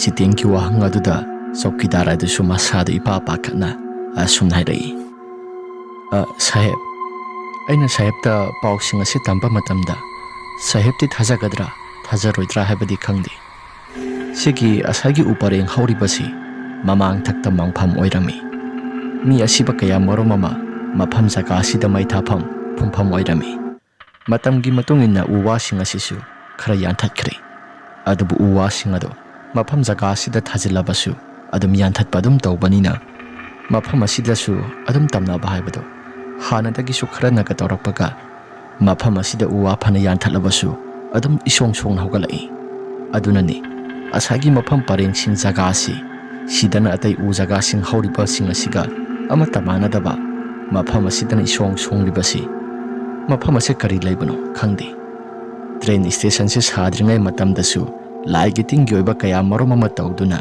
ꯑꯗꯨꯝ ꯐꯈ꯭ꯔꯕꯅꯤ꯫ ꯑꯗꯨꯕꯨ ꯍꯧꯖꯤꯛꯇꯤ ꯃꯈꯥ ꯇꯥꯅ ꯁꯥꯍꯦꯕꯅ ꯎꯏ ꯍꯥꯏꯔꯕꯅꯤꯅ ꯑꯩꯁꯨ ꯊꯥꯕꯨꯗꯤ ꯊꯥꯖꯩ, ꯑꯗꯨꯕꯨ ꯑꯩ ꯏꯃꯤꯠꯃꯛꯅ ꯎꯗ꯭ꯔꯤꯕꯅꯤꯅ ꯀꯌꯥ ꯊꯣꯏꯗꯣꯛꯅ ꯊꯥꯖꯕꯗꯤ ꯑꯣꯏꯗꯦ꯫ ꯇꯥꯗ, ꯑꯩ ꯂꯥꯏꯒꯤ ꯇꯤꯟꯒꯤ ꯃꯔꯝꯗ ꯀꯌꯥ ꯊꯣꯏꯗꯣꯛꯅ ꯊꯥꯖꯕ ꯃꯤꯁꯛꯇꯤ ꯅꯠꯇꯦ, ꯑꯗꯨꯕꯨ ꯁ꯭ꯇꯦꯁꯟ ꯑꯁꯤꯗ ꯂꯥꯛꯂꯕ ꯀꯥꯟꯗ ꯑꯩ ꯃꯤꯠ ꯑꯁꯤꯅ ꯖꯥꯠ ꯖꯥꯠ ꯌꯥꯝꯅ ꯎꯔꯛꯂꯤ꯫ ꯑꯗꯨꯒ ꯇꯥꯍꯩꯗ꯭ꯔꯕ ꯃꯈꯣꯜ ꯀꯌꯥ ꯃꯔꯨꯝ ꯑꯃꯁꯨ ꯑꯩꯒꯤ ꯅꯥꯀꯣꯡ ꯑꯁꯤꯅ ꯇꯥꯕ ꯐꯪꯂꯤ꯫ ꯁꯤꯕꯨ ꯀꯔꯤꯒꯤꯅꯣ? ꯑꯩꯁꯨ ꯒ꯭ꯌꯥꯟ ꯃꯦꯟꯒ ꯑꯃꯠꯇ ꯇꯥꯗꯦ꯫ ꯁꯥꯍꯦꯕ, ꯑꯩꯁꯨ ꯊꯣꯏꯗꯣꯛꯄꯗꯤ ꯈꯪꯗꯦꯗ꯫ ꯑꯗꯨꯗ ꯃꯐꯝ ꯑꯁꯤꯗ ꯇꯝꯅꯩ ꯍꯥꯏꯕꯁꯤ ꯃꯃꯥꯡꯊꯛꯀꯤ ꯑꯍꯜꯁꯤꯡꯅꯗꯤ ꯑꯗꯨꯝ ꯍꯥꯏꯗꯤ ꯍꯥꯏꯅꯩ, ꯑꯗꯨꯕꯨ ꯁ꯭ꯇꯦꯁꯟ ꯑꯁꯤꯗ ꯑꯩꯅ ꯊꯕꯛ ꯇꯧꯔꯛꯂꯤꯕꯁꯤ ꯈꯔ ꯃꯈꯩꯗꯤ ꯀꯨꯏꯔꯛꯂꯤ꯫ ꯑꯁꯤꯒꯨꯝꯂꯕ ꯑꯀꯤꯕ ꯐꯪꯂꯕ ꯁꯛꯇꯝ ꯑꯃꯗꯤ ꯃꯈꯣꯜ ꯀꯌꯥꯗꯤ ꯑꯩꯗꯤ ꯑꯃꯨꯛꯐꯛ ꯇꯥꯗ꯭ꯔꯤ꯫ ꯖꯤꯇꯦꯟꯁꯨ ꯃꯁꯥꯗ ꯃꯑꯣꯟ ꯈꯜꯂꯛꯇꯨꯅ ꯇꯥꯗ, ꯐꯔꯦ ꯐꯔꯦ, ꯇꯥꯗꯒꯤ ꯔꯨꯝ ꯑꯗꯨꯗ ꯒ꯭ꯌꯥꯟ ꯇꯥꯅ ꯄꯣꯊꯥꯖꯔꯨꯔꯣ, ꯑꯩꯁꯨ ꯄꯣꯊꯥꯅꯕ ꯇꯧꯔꯒꯦ꯫ ꯖꯤꯇꯦꯟꯁꯨ ꯃꯁꯥꯒꯤ ꯀꯥ ꯇꯝꯅ ꯂꯥꯛꯂꯤ꯫ ꯃꯥꯁꯨ ꯁ꯭ꯇꯦꯁꯟ ꯑꯁꯤꯗ ꯇꯧꯔꯤꯕ ꯄꯨꯝꯅꯃꯛꯁꯤꯡ ꯑꯁꯤ ꯀꯔꯤꯅꯣ ꯍꯥꯏꯗꯅ ꯃꯍꯥꯛꯀꯤ ꯃꯁꯥꯗꯣ ꯈꯟꯖꯥꯟꯅꯩ꯫ ꯃꯍꯥꯛꯀꯤ ꯁ꯭ꯇꯥꯐꯁꯤꯡ ꯑꯗꯨꯒ ꯃꯍꯥꯛꯁꯤ ꯅꯨꯃꯤꯠ ꯑꯗꯣ ꯎꯅꯗ꯭ꯔꯦ꯫ ꯇꯨꯝꯂꯝꯗꯥꯏꯒꯤ ꯇꯥꯟꯖꯥꯗꯨꯗ ꯅꯨꯃꯤꯠꯇꯨꯁꯨ ꯁ꯭ꯇꯥꯐꯁꯤꯡ ꯑꯗꯣ ꯃꯔꯤ ꯃꯊꯪ ꯃꯥꯒꯤ ꯔꯨꯝꯁꯤꯡꯗ ꯆꯪꯂꯗꯨꯅ ꯑꯗꯨꯃꯛ ꯇꯨꯝꯈ꯭ꯔꯦ꯫ ꯅꯣꯡꯉꯥꯜꯂꯝꯗꯥꯏꯒꯤ ꯄꯨꯡ 3:30 ꯇꯥꯔꯛꯄ, ꯈꯔ ꯉꯥꯟꯊꯣꯛꯄ ꯍꯧꯔꯝꯗꯥꯏꯒꯤ ꯇꯥꯟꯖꯥ ꯃꯗꯨꯒꯤ ꯃꯇꯝ ꯑꯗꯨꯗꯅꯤ ꯇ꯭ꯔꯦꯟ ꯁ꯭ꯇꯦꯁꯟ ꯑꯗꯣ ꯎꯟꯋꯥꯏꯃꯨꯛ ꯄꯨꯡꯆꯤꯛ ꯍꯦꯛ ꯆꯤꯛꯏ꯫ ꯀꯅꯥꯒꯨꯝꯕ ꯑꯃꯠꯇ ꯂꯥꯡꯕ ꯑꯣꯏꯗꯦ꯫ ꯇꯥꯟꯖꯥꯗꯨꯗ ꯁ꯭ꯇꯦꯁꯟ ꯑꯗꯨꯗ ꯌꯥꯜꯂꯤꯕ ꯕꯦꯜ ꯑꯗꯣ ꯀꯅꯥꯒꯨꯝꯕ ꯃꯤꯁꯛ ꯑꯃꯅ ꯈꯤꯡꯕꯒꯨꯝ ꯇꯧꯔꯛꯂꯤ꯫ ꯃꯗꯨꯗ ꯖꯤꯇꯦꯟ ꯃꯍꯥꯛꯀꯤ ꯃꯁꯥꯗꯣ ꯃꯤꯀꯞ ꯊꯣꯔꯛꯂꯤ꯫ ꯕꯦꯜ ꯑꯁꯤ ꯌꯥꯜꯂꯤꯕꯁꯤ, ꯈꯤꯡꯂꯤꯕꯁꯤꯅ ꯀꯅꯥꯅꯣ? ꯍꯧꯖꯤꯛ ꯇ꯭ꯔꯦꯟ ꯂꯥꯛꯄ ꯃꯇꯝꯁꯨ ꯅꯠꯇ꯭ꯔꯤ꯫ ꯑꯁ, ꯀꯔꯤꯅꯣꯗ ꯍꯥꯏꯗꯅ ꯖꯤꯇꯦꯟ ꯑꯗꯨꯁꯨ ꯃꯄꯥꯟ ꯇꯝꯅ ꯊꯣꯛꯇꯨꯅ ꯂꯥꯛꯂꯤ꯫ ꯑꯗꯨꯅ ꯊꯣꯛꯇꯨꯅ ꯂꯥꯛꯄ ꯀꯥꯟ ꯑꯗꯨꯗ ꯇ꯭ꯔꯦꯟ ꯁ꯭ꯇꯦꯁꯟ ꯑꯁꯤꯒꯤ ꯆꯧꯀꯤꯗꯥꯔ ꯑꯣꯏꯔꯤꯕ ꯅꯨꯄꯥ ꯑꯗꯨꯅ ꯃꯁꯥꯗꯣ ꯃꯃꯥꯏ ꯑꯗꯨ ꯂꯩꯊꯣꯛꯇꯨꯅ ꯀꯥꯡꯁꯤ ꯑꯗꯨ ꯈꯤꯡꯗꯅ ꯑꯗꯨꯝ ꯂꯦꯞꯇꯨꯅ ꯂꯩꯔꯝꯃꯤ꯫ ꯃꯇꯧ ꯑꯗꯨꯗ ꯖꯤꯇꯦꯟ ꯑꯗꯨꯁꯨ ꯃꯁꯥꯗꯣ ꯉꯛꯄꯅ ꯈꯝ ꯊꯦꯡꯂꯤ꯫ ꯇꯥꯗ, ꯑꯍꯤꯡꯒꯤ ꯅꯣꯡꯉꯥꯜꯂꯝꯗꯥꯏ ꯃꯇꯝ ꯑꯁꯤꯗ ꯀꯗꯥꯏꯗꯒꯤ ꯇ꯭ꯔꯦꯟꯅꯣ? ꯍꯧꯖꯤꯛ ꯁꯤꯗꯨꯜ ꯅꯠꯇ꯭ꯔꯤ꯫ ꯉꯥꯏꯍꯥꯛꯇꯪ ꯂꯩꯔꯒꯗꯤ ꯃꯊꯪ ꯍꯧꯒꯠꯅꯔꯛꯂꯀꯥꯟꯗ ꯂꯥꯛꯀꯗꯕꯅꯤ ꯍꯥꯏꯗꯅ ꯖꯤꯇꯦꯟ ꯑꯗꯨ ꯋꯥ ꯈꯔ ꯉꯥꯡꯂꯝꯃꯤ꯫ ꯑꯗꯨꯕꯨ ꯆꯧꯀꯤꯗꯥꯔ ꯑꯗꯨꯗꯤ ꯀꯔꯤꯒꯨꯝꯕ ꯑꯃꯠꯇ ꯈꯨꯝꯗꯕ ꯃꯈꯩ ꯃꯍꯥꯛꯀꯤ ꯀꯥꯡꯁꯤ ꯈꯤꯡꯐꯝ ꯊꯣꯛꯄ ꯑꯗꯨꯝ ꯈꯤꯡꯗꯨꯅ ꯃꯍꯥꯛꯁꯨ ꯇꯨꯃꯤꯟꯅ ꯑꯗꯨꯃꯛ ꯂꯩꯔꯝꯃꯤ꯫ ꯃꯇꯧ ꯑꯗꯨꯗ ꯖꯤꯇꯦꯟꯒꯤ ꯃꯁꯥꯗꯣ ꯈꯔ ꯆꯤꯡꯅꯕ ꯍꯧꯔꯛꯂꯤ꯫ ꯀꯩꯅꯣꯅꯤ, ꯃꯤꯅ ꯀꯧꯔꯤꯕꯁꯤ ꯑꯃꯠꯇ ꯍꯦꯛ ꯈꯨꯝꯗꯦ, ꯀꯩꯅꯣ ꯁꯤꯕꯣ? ꯍꯥꯏꯗꯅ ꯖꯤꯇꯦꯟ ꯑꯗꯣ ꯃꯁꯥꯗ ꯀꯔꯤꯅꯣ ꯈꯔ ꯈꯟꯖꯥꯟꯅꯔꯛꯂꯤ꯫ ꯆꯧꯀꯤꯗꯥꯔ ꯑꯗꯨꯁꯨ ꯕꯦꯜ ꯑꯗꯨ ꯈꯤꯡꯕ ꯂꯦꯞꯇꯦ, ꯑꯗꯨꯃꯛ ꯈꯤꯡꯂꯤ꯫ ꯑꯩꯕꯨ ꯑꯃꯨꯛꯇꯪ ꯆꯪꯁꯤꯜꯂꯒ ꯌꯦꯡꯉꯨꯁꯤꯔꯥ? ꯃꯁꯤ ꯆꯪꯁꯤꯜꯂꯒ ꯌꯦꯡꯉꯨꯔꯒꯦ ꯍꯥꯏꯗꯅ ꯆꯧꯀꯤꯗꯥꯔ ꯑꯗꯨꯒꯤ ꯃꯅꯥꯛ ꯇꯝꯅ ꯈꯔ ꯊꯨꯅ ꯆꯪꯁꯤꯜꯂꯤ꯫ ꯃꯅꯥꯛ ꯋꯥꯏꯗ ꯍꯦꯛ ꯆꯪꯁꯤꯟꯕ ꯀꯥꯟ ꯑꯗꯨꯗ ꯑꯉꯛꯄꯒꯤ ꯃꯇꯧ ꯑꯃꯗ ꯖꯤꯇꯦꯟꯒꯤ ꯃꯃꯥꯡꯃꯛꯁꯤꯗ ꯑꯀꯤꯕ ꯐꯪꯂꯕ ꯅꯨꯄꯤ ꯑꯃꯒꯤ ꯁꯕꯥꯟ ꯑꯣꯟꯊꯣꯔꯛꯇꯨꯅ ꯕꯦꯜ ꯑꯗꯨ ꯈꯤꯡꯗꯨꯅ ꯂꯩꯈ꯭ꯔꯦ꯫ ꯖꯤꯇꯦꯟꯁꯨ ꯃꯁꯥꯗꯣ ꯀꯔꯤꯅꯣ ꯍꯥꯏꯗꯅ ꯈꯟꯖꯥꯟꯅꯔꯛꯂꯤ꯫ ꯑꯗꯨꯒ ꯅꯨꯄꯤ ꯑꯗꯨ ꯃꯌꯥꯏ ꯏꯍꯤ ꯍꯤꯒꯠꯄ ꯃꯈꯩ ꯖꯤꯇꯦꯟꯒꯤ ꯃꯃꯥꯏ ꯇꯝꯅ ꯑꯣꯟꯁꯤꯜꯂꯛꯂꯤ꯫ ꯇꯧꯔꯤꯕ ꯃꯇꯧ ꯑꯗꯨꯗ ꯖꯤꯇꯦꯟ ꯃꯍꯥꯛꯀꯤ ꯃꯁꯥꯗꯣ ꯑꯀꯤꯕ ꯐꯪꯂꯤ꯫ ꯅꯨꯄꯤ ꯑꯗꯨ ꯃꯌꯥꯏ ꯏꯍꯤ ꯍꯤꯒꯠꯇꯨꯅ ꯃꯌꯥꯗꯨꯁꯨ ꯈꯔ ꯃꯈꯩꯗꯤ ꯌꯥꯎꯗ꯭ꯔꯤ꯫ ꯃꯅꯥꯇꯣꯟ ꯅꯥꯀꯜ ꯅꯥꯝꯃ ꯑꯃ ꯁꯔꯨ ꯏꯐꯥꯎ ꯐꯥꯎꯒꯠꯇꯨꯅ ꯃꯃꯤꯠ ꯅꯥꯀꯜ ꯅꯥꯝꯃ ꯑꯃꯁꯨ ꯌꯥꯎꯕꯣꯏ ꯌꯥꯎꯗꯕꯣꯏ ꯇꯧꯔꯤ꯫ Mamay na kana mama hana loklok lauba makai. Jiten da maya ihi kapa makai yenglakpado. Jiten mahaki masada uraba male. Nupi adugi mamit khara yauriba saruk adusu kothoraktuna Jiten tamna thomlakli. Jiten madu uruba matamda masado kamprek khangtuna lawi. Masado pakhatpa mankibana Jiten ado taibang phauna laurakli. Oh, aidi taibang ni haidana khaluredana. Ngasai makai uriba pumnamak sing asidi aigi mangda ubo oire. As maya sisu humang na pungchot hekta chotli. Pung asibu kaya ataragi. Haidana wakhalda khanduna Jiten ado pung ado kaya ataragi haidana yengi. Pung marig dagadore. Oh, pung asisu marig dagadore. Isasi sok thabana su yadri. Ising adabu kadomdana. Hairaga Jiten su ising lairiba maike somda mahaki makhut aduna lamle. Bottle ado lamlaba matungda ising ado thakle.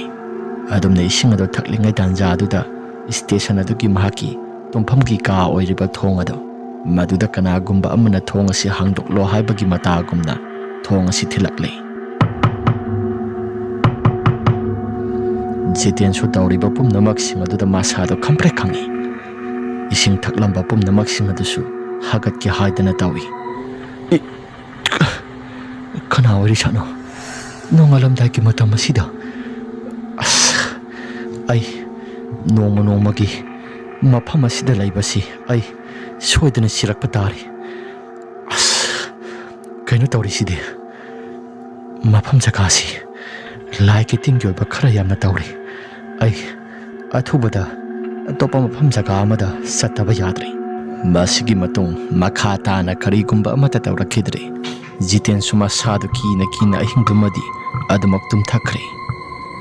Nongalak kanda station adugi manager adugi manakta sangsilli. Tawriba pumnamak sing asi mahaksu wari tawge haidana. Jiten na wari hogdoke haidana manager adugi manakta sangsinbani. Jiten sir, ai se sir da hogdoke haidana wafam ama ngarang nahandagi khalaga leiraba.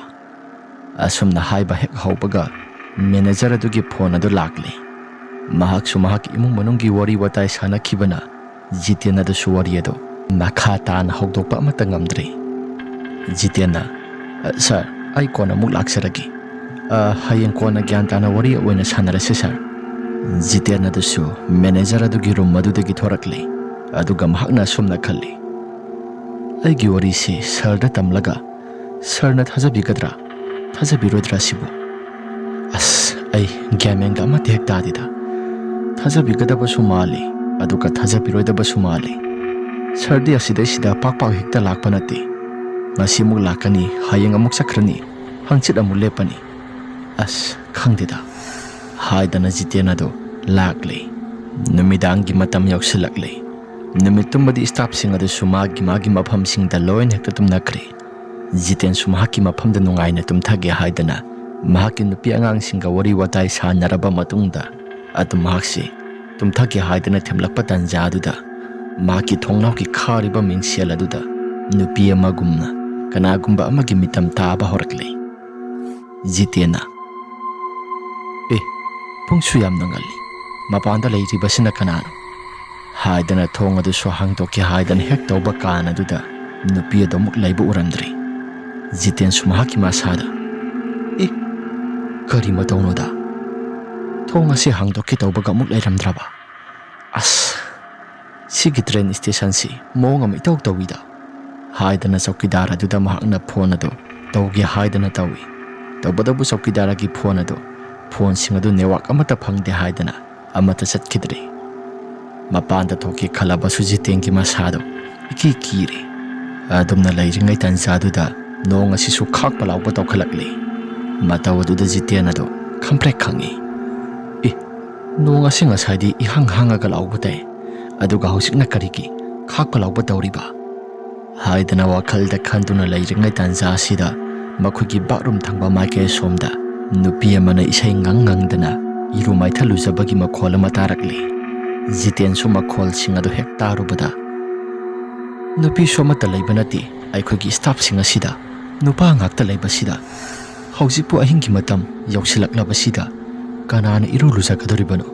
ꯃꯁꯤ ꯃꯥꯇ꯭ꯔ ꯆꯥꯗꯕ ꯊꯕꯛꯅꯤꯗ ꯍꯥꯏꯗꯅ ꯈꯟꯖꯥꯟꯅꯗꯨꯅ ꯂꯩ꯫ ꯅꯨꯄꯤ ꯑꯗꯨꯁꯨ ꯏꯁꯤꯡ ꯑꯗꯨ ꯊꯥꯗꯣꯛꯇꯨꯅ ꯏꯁꯩ ꯉꯪꯗꯅ ꯃꯍꯥꯛꯁꯨ ꯏꯔꯨ ꯃꯥꯏꯊꯜꯂꯨꯖꯕꯗꯣ ꯑꯗꯨꯃꯛ ꯇꯧꯔꯝꯃꯤ꯫ ꯖꯤꯇꯦꯟ ꯑꯗꯨꯁꯨ ꯃꯁꯥꯗꯣ ꯈꯣꯟꯖꯦꯜ ꯇꯥꯔꯒ ꯑꯃꯨꯛꯀ ꯍꯦꯟꯅ ꯀꯤꯕ ꯍꯦꯟꯒꯠꯂꯛꯂꯤ꯫ ꯖꯤꯇꯦꯟꯅ ꯃꯁꯤꯒꯤ ꯁ꯭ꯇꯦꯁꯟ ꯑꯁꯤ ꯑꯩ ꯍꯌꯦꯡꯗꯤ ꯁꯣꯏꯗꯅ ꯁ꯭ꯇꯥꯐꯁꯤꯡ ꯑꯁꯤꯗ ꯑꯃꯨꯛꯇꯪꯗꯤ ꯍꯪꯂꯒꯦ, ꯃꯈꯣꯏꯗꯤ ꯃꯈꯣꯜꯁꯤꯡ ꯑꯁꯤ ꯇꯥꯗꯕ ꯖꯥꯠꯂꯥ ꯍꯥꯏꯗꯨꯅ ꯖꯤꯇꯦꯟꯅ ꯈꯟꯗꯨꯅ ꯂꯩꯔꯤꯉꯩ ꯇꯥꯟꯖꯥꯗꯨꯗ ꯕꯥꯠꯔꯨꯝ ꯊꯪꯕ ꯃꯥꯏꯀꯩ ꯑꯁꯣꯝꯗ ꯏꯔꯨ ꯃꯥꯏꯊꯜꯂꯨꯖꯕꯒꯤ ꯃꯈꯣꯜ ꯇꯥꯔꯛꯄꯁꯤꯡ ꯑꯗꯨ ꯀꯞꯄ ꯂꯥꯎꯕꯒꯤ ꯃꯈꯣꯜ ꯑꯃꯨꯛ ꯇꯥꯈꯠꯂꯛꯂꯤ꯫ ꯃꯈꯣꯜꯁꯤꯡ ꯑꯗꯨ ꯍꯦꯛ ꯇꯥꯔꯛꯂꯕ ꯀꯥꯟ ꯑꯗꯨꯗ ꯖꯤꯇꯦꯟ ꯃꯍꯥꯛꯀꯤ ꯃꯁꯥꯗꯨ ꯔꯨꯝ ꯃꯅꯨꯡꯗ ꯂꯩꯖꯔꯕꯁꯨ ꯑꯃꯨꯛꯀ ꯍꯦꯟꯅ ꯀꯤꯕ ꯍꯦꯟꯒꯠꯂꯛꯂꯤ꯫ ꯈꯥꯛꯄ ꯂꯥꯎꯕ ꯇꯧꯔꯤꯕ ꯄꯨꯝꯅꯃꯛꯁꯤꯡ ꯑꯗꯨꯅ ꯃꯔꯝ ꯑꯣꯏꯗꯨꯅ ꯁ꯭ꯇꯦꯁꯟ ꯑꯗꯨꯒꯤ ꯃꯩꯁꯤꯡ ꯑꯗꯨ ꯈꯔ ꯈꯞꯄ ꯍꯧꯔꯛꯂꯤ꯫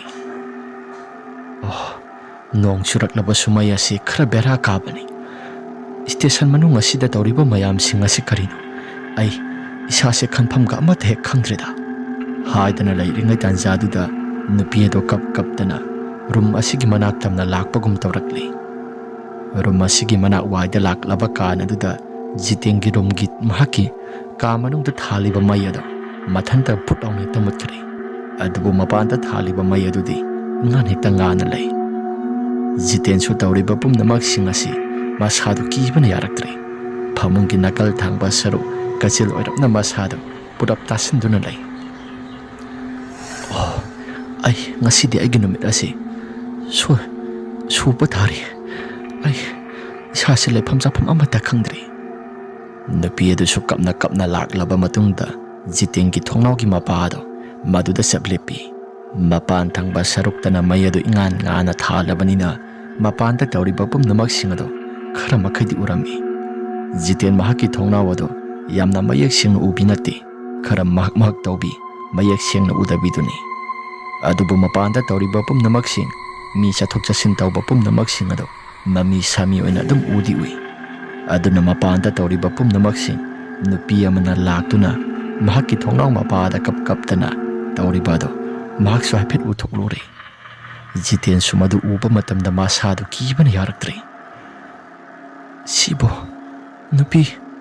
ꯅꯨꯄꯤ ꯑꯃꯅ ꯑꯩꯒꯤ ꯊꯣꯡꯅꯥꯎ ꯃꯄꯥ ꯑꯁꯤꯗ ꯍꯥꯏꯗꯅ ꯂꯩꯔꯤꯉꯩ ꯇꯥꯟꯖꯥ ꯑꯁꯤꯗ ꯖꯤꯇꯦꯟꯒꯤ ꯃꯍꯥꯛꯀꯤ ꯊꯣꯡꯅꯥꯎ ꯃꯄꯥ ꯑꯗꯨꯗ ꯂꯦꯞꯂꯤꯕ ꯅꯨꯄꯤ ꯑꯗꯨ ꯃꯈꯨꯠꯇ ꯀꯥꯡꯁꯤ ꯑꯃ ꯄꯥꯏ, ꯃꯈꯨꯠ ꯑꯗꯨ ꯋꯥꯡꯅ ꯊꯥꯡꯒꯠꯂꯛꯂꯤ꯫ ꯑꯗꯨꯒ ꯅꯨꯄꯤ ꯑꯗꯨꯅ ꯀꯥꯡꯁꯤ ꯑꯗꯨ ꯀꯥꯡ ꯍꯥꯏꯗꯅ ꯈꯤꯡꯕ ꯍꯧꯔꯛꯂꯤ꯫ ꯃꯗු ꯃꯌꯥꯝꯁꯤꯡ ꯑꯗꯨ ꯎꯔꯨꯕ ꯃꯇꯝ ꯑꯗꯨꯗ ꯖꯤꯇꯦꯟ ꯃꯍꯥꯛꯀꯤ ꯃꯁꯥꯗꯨ ꯂꯩꯇꯥꯐꯝ ꯑꯃꯠꯇ ꯍꯦꯛ ꯈꯪꯈꯤꯗ꯭ꯔꯦ꯫ ꯖꯤꯇꯦꯟ ꯅꯥꯀꯣꯡ ꯑꯗꯨ ꯃꯦꯟꯁꯤꯟꯗꯨꯅ ꯈꯥꯡꯉꯤ꯫ ꯃꯍꯥꯛꯀꯤ ꯔꯨꯝꯒꯤ ꯃꯄꯥꯟ ꯊꯪꯕ ꯁꯔꯨꯛ ꯑꯁꯤꯗ ꯅꯨꯄꯤ ꯑꯃꯅ ꯂꯥꯎꯅ ꯈꯣꯡꯗꯨꯅ ꯀꯞꯄ ꯂꯥꯎꯕꯒꯤ ꯃꯈꯣꯜ ꯀꯌꯥꯁꯤꯡ ꯑꯁꯤ ꯇꯥꯕꯗ ꯂꯩꯕꯁꯨ ꯑꯃꯠꯇ ꯉꯝꯂꯛꯇ꯭ꯔꯕꯅꯤ꯫ ꯑꯁꯨꯝ ꯇꯧꯗꯅ ꯖꯤꯇꯦꯟ ꯃꯍꯥꯛꯀꯤ ꯃꯁꯥꯗꯨ ꯅꯥꯀꯣꯡ ꯑꯗꯨ ꯃꯦꯟꯁꯤꯜꯂꯒ ꯈꯥꯡꯂꯕ ꯃꯇꯝ ꯑꯗꯨꯗ ꯃꯈꯣꯜꯁꯤꯡ ꯑꯗꯨ ꯑꯃꯠꯇ ꯇꯥꯈꯤꯗ꯭ꯔꯦ꯫ ꯖꯤꯇꯦꯟ ꯑꯗꯨꯁꯨ ꯅꯥꯀꯣꯡ ꯑꯗꯨ ꯇꯞꯅ ꯊꯥꯗꯣꯔꯛꯂꯕ ꯀꯥꯟ ꯑꯗꯨꯗ ꯃꯍꯥꯛꯀꯤ ꯃꯁꯥꯗꯨ ꯈꯔ ꯃꯈꯩꯁꯨ ꯐꯔꯝꯃꯤ꯫ ꯍꯧꯖꯤꯛꯋꯥꯏꯗ ꯊꯣꯡꯅꯥꯎꯒꯤ ꯃꯄꯥꯟ ꯊꯪꯕ ꯁꯔꯨꯛꯇ ꯇꯥꯔꯝꯕ ꯃꯃꯤ ꯑꯗꯨ ꯑꯃꯨꯛ ꯂꯩꯈꯤꯗ꯭ꯔꯦ꯫ ꯃꯐꯝ ꯑꯁꯤ ꯑꯣꯟꯊꯣꯛꯅ ꯕꯦꯔꯥ ꯀꯥꯒꯗꯧꯔꯤꯗ꯫ ꯑꯩ ꯍꯌꯦꯡꯗꯤ ꯁꯨꯡꯁꯣꯏ ꯁꯣꯏꯗꯅ ꯁ꯭ꯇꯥꯐꯁꯤꯡ ꯑꯁꯤꯗ ꯑꯃꯨꯛꯇꯪ ꯍꯪꯂꯒꯦ, ꯑꯗꯨꯒ ꯈꯨꯜ ꯂꯩꯀꯥꯏꯁꯤꯒꯤ ꯃꯤꯑꯣꯏꯁꯤꯡꯗꯁꯨ ꯈꯔ ꯆꯠꯇꯨꯅ ꯍꯪꯂꯒꯦ ꯍꯥꯏꯗꯅ ꯖꯤꯇꯦꯟꯒꯤ ꯃꯁꯥꯗ ꯈꯜꯂꯛꯂꯤ꯫ ꯖꯤꯇꯦꯟꯒꯤ ꯃꯁꯥꯗꯨ ꯇꯨꯝꯊꯔꯒꯦ ꯍꯥꯏꯗꯅ ꯃꯍꯥꯛꯀꯤ ꯐꯃꯨꯡꯗ ꯑꯃꯨꯛ ꯒ꯭ꯌꯥꯟ ꯇꯥꯅ ꯍꯤꯞꯊꯔꯛꯂꯤ꯫ ꯑꯗꯨꯝꯅ ꯇꯧꯔꯤꯉꯩ ꯆꯩꯔꯛ ꯑꯁꯤꯗ ꯇ꯭ꯔꯦꯟꯗꯤ ꯑꯃꯠꯇ ꯂꯥꯛꯇꯕꯤꯗ ꯇ꯭ꯔꯦꯟꯒꯤ ꯇ꯭ꯔꯦꯛ ꯑꯁꯤꯗ ꯅꯨꯄꯤ ꯑꯃꯅ ꯌꯥꯝꯅ ꯀꯟꯅ ꯂꯥꯎꯗꯨꯅ ꯌꯦꯟꯅ ꯈꯣꯡꯖꯦꯜ ꯌꯥꯡꯅ ꯆꯦꯟꯈꯤꯕꯒꯨꯝꯅ ꯖꯤꯇꯦꯟꯒꯤ ꯃꯍꯥꯛꯀꯤ ꯅꯥꯀꯣꯡꯗ ꯃꯌꯦꯛ ꯁꯦꯡꯅ ꯇꯥꯕ ꯍꯧꯔꯛꯂꯤ꯫ ꯑꯗꯨꯒ ꯅꯨꯄꯤ ꯑꯗꯨꯒꯤ ꯈꯣꯟꯖꯦꯜ ꯑꯗꯨ ꯍꯦꯛ ꯇꯥꯕ ꯂꯣꯏꯈꯤꯕꯒ ꯖꯤꯇꯦꯟ ꯃꯍꯥꯛꯀꯤ ꯃꯁꯥꯗꯨ ꯈꯪꯄ꯭ꯔꯦꯛ ꯈꯪꯗꯨꯅ ꯑꯃꯨꯛ ꯐꯨꯛ ꯍꯧꯒꯠꯂꯤ꯫ ꯖꯤꯇꯦꯟꯁꯨ ꯊꯣꯡꯅꯥꯎ ꯑꯗꯨ ꯍꯥꯡꯗꯣꯛꯇꯨꯅ ꯌꯦꯡꯁꯤꯔꯥ ꯍꯥꯏꯗꯅ ꯈꯜꯂꯤ꯫ ꯑꯗꯨꯕꯨ ꯅꯨꯄꯤ ꯑꯗꯨ ꯌꯦꯡꯕꯗꯤ ꯑꯃꯠꯇ ꯉꯝꯂꯝꯗꯦ꯫ ꯉꯥꯏꯍꯥꯛꯇꯪꯒꯤ ꯃꯇꯨꯡꯗ ꯖꯤꯇꯦꯟꯅ ꯍꯦꯛ ꯐꯝꯗꯨꯅ ꯈꯕꯔ ꯄꯥꯕ ꯃꯄꯥꯟꯗ ꯊꯥꯔꯤꯕ ꯁꯣꯐꯥ ꯐꯥꯟꯁꯥꯡ ꯑꯗꯨ ꯃꯗꯨꯗ ꯅꯨꯄꯤ ꯑꯃ ꯍꯤꯛꯅ ꯀꯞꯂꯤꯕꯗꯨ ꯃꯈꯣꯜ ꯈꯔ ꯇꯥꯔꯛꯂꯤ꯫ ꯍꯟꯗꯛꯃꯨꯛꯇꯤ ꯂꯩꯔꯤꯕ ꯁ꯭ꯇꯥꯐꯁꯤꯡ ꯑꯗꯨꯁꯨ ꯂꯣꯏꯅ ꯃꯈꯣꯏꯁꯤꯡ ꯑꯗꯨꯁꯨ ꯀꯤꯅꯔꯕ ꯃꯥꯜꯂꯤ꯫ ꯖꯤꯇꯦꯟꯅ ꯑꯇꯩ ꯁ꯭ꯇꯥꯐꯁꯤꯡꯗ ꯐꯣꯟ ꯇꯧꯒꯦ ꯍꯥꯏꯗꯅ ꯐꯣꯟ ꯑꯗꯨ ꯆꯠꯄ꯭ꯔꯥ ꯍꯥꯏꯗꯅ ꯌꯦꯡꯉꯤ꯫ ꯍꯟꯗꯛꯃꯨꯛꯇꯤ ꯐꯣꯟ ꯑꯗꯨ ꯆꯠꯂꯤ꯫ ꯃꯍꯥꯛꯀ ꯊꯕꯛ ꯇꯧꯃꯤꯟꯅꯕ ꯈꯔ ꯅꯍꯥ ꯑꯣꯏꯔꯤꯕ ꯑꯖꯤꯠ ꯍꯥꯏꯗꯅ ꯅꯨꯄꯥ ꯑꯃ ꯂꯩ꯫ ꯑꯖꯤꯠꯇ ꯀꯣꯜ ꯇꯧꯕꯅꯤ꯫ ꯐꯣꯟ ꯑꯗꯨ ꯄꯥꯏꯈꯠꯂꯛꯂꯤ꯫ ꯁꯥꯔ, ꯍꯧꯖꯤꯛ ꯐꯥꯎꯕ ꯇꯨꯝꯗ꯭ꯔꯤꯕ꯭ꯔꯥ ꯁꯥꯔ?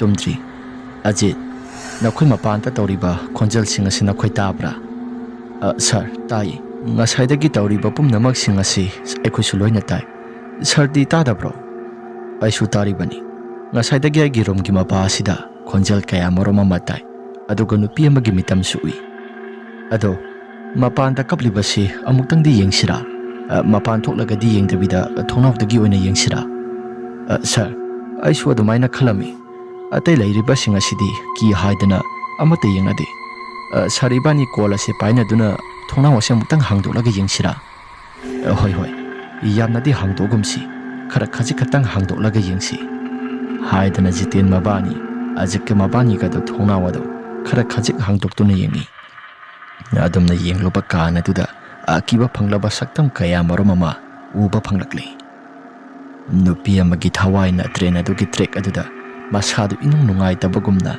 ꯃꯁꯥꯗꯣ ꯀꯞꯄꯒꯤ ꯃꯇꯧꯒꯨꯝꯅ ꯐꯝꯊꯗꯨꯅ ꯃꯁꯥꯗꯨ ꯃꯀꯣꯛ ꯅꯣꯟꯊꯗꯨꯅ ꯀꯞꯄꯤ ꯑꯗꯨꯒ ꯐꯟꯁꯥꯡ ꯊꯪꯕ ꯁꯔꯨꯛ ꯌꯣꯠꯀꯤ ꯐꯥꯟ ꯊꯥꯔꯤꯕ ꯃꯥꯏꯀꯩ ꯁꯣꯝꯗ ꯅꯨꯄꯤ ꯑꯗꯣ ꯐꯝꯊꯗꯨꯅ ꯀꯅꯥꯒꯨꯝꯕ ꯑꯃꯅꯁꯨ ꯀꯞꯄꯒꯤ ꯁꯛꯇꯝ ꯑꯗꯣ ꯖꯤꯇꯦꯟ ꯑꯃꯗꯤ ꯑꯖꯤꯠ ꯎꯕ ꯍꯧꯔꯛꯂꯦ ꯃꯇꯧꯗꯨ ꯎꯕꯗ ꯖꯤꯇꯦꯟꯒꯤ ꯃꯁꯥꯗꯨꯁꯨ ꯀꯤꯕꯅ ꯌꯥꯔꯛꯇ꯭ꯔꯦ ꯑꯖꯤꯠꯀꯤ ꯃꯁꯥꯗꯨꯁꯨ ꯑꯗꯨꯝ ꯃꯉꯥꯏ ꯀꯤꯕꯅ ꯌꯥꯗ꯭ꯔꯦ ꯑꯖꯤꯠ ꯅꯪꯁꯨ ꯎꯕ꯭ꯔꯥ ꯁꯥꯔ ꯑꯩꯁꯨ ꯎꯏ ꯑꯁꯨꯝꯅ ꯍꯥꯏꯅꯗꯨꯅ ꯂꯩꯔꯤꯉꯩ ꯇꯥꯟꯖꯥꯗꯨꯗ ꯅꯨꯄꯤ ꯑꯅꯤꯗꯣ ꯀꯞꯄ ꯆꯞ ꯂꯦꯞꯈ꯭ꯔꯦ ꯇ꯭ꯔꯦꯟ ꯑꯗꯨꯒꯤ ꯇ꯭ꯔꯦꯛ ꯋꯥꯏꯗꯨꯗ ꯐꯝꯂꯤꯕ ꯅꯨꯄꯤ ꯑꯗꯨꯁꯨ ꯇꯞꯅ ꯇꯞꯅ ꯃꯃꯥꯏꯗꯣ ꯂꯩꯈꯠꯇꯨꯅ ꯌꯦꯡꯂꯛꯏ ꯑꯗꯨꯒ ꯐꯥꯟ ꯑꯗꯨꯗ ꯐꯝꯗꯨꯅ ꯀꯞꯂꯤꯕ ꯅꯨꯄꯤ ꯑꯗꯨꯁꯨ ꯃꯃꯥꯏꯗꯨ ꯃꯕꯥꯅꯤ ꯇꯞꯅ ꯇꯞꯅ ꯂꯩꯁꯤꯜꯂꯛꯇꯨꯅ ꯌꯦꯡꯉꯤ ꯇꯧꯕꯇꯕꯨ ꯃꯕꯥꯅꯤꯒꯤ ꯃꯃꯥꯏ ꯑꯗꯣ ꯑꯃꯠꯇ ꯌꯥꯎꯗꯦ ꯃꯁꯝꯅ ꯃꯃꯥꯏꯒꯤ ꯁꯔꯨꯛ ꯑꯗꯨ ꯈꯨꯝꯕꯒꯤ ꯋꯥꯅꯤ ꯃꯀꯣꯛꯀꯤ ꯁꯔꯨꯛ ꯑꯗꯨꯗꯤ ꯑꯃꯠꯇ ꯌꯥꯎꯗꯦ ꯑꯗꯨꯝ ꯍꯦꯛ ꯇꯧꯕꯗꯨꯗ ꯃꯕꯥꯅꯤꯗꯣ ꯀꯤꯕꯅ ꯈꯝ ꯊꯦꯡꯂꯦ ꯑꯖꯤꯠ ꯑꯃꯗꯤ ꯖꯤꯇꯦꯟ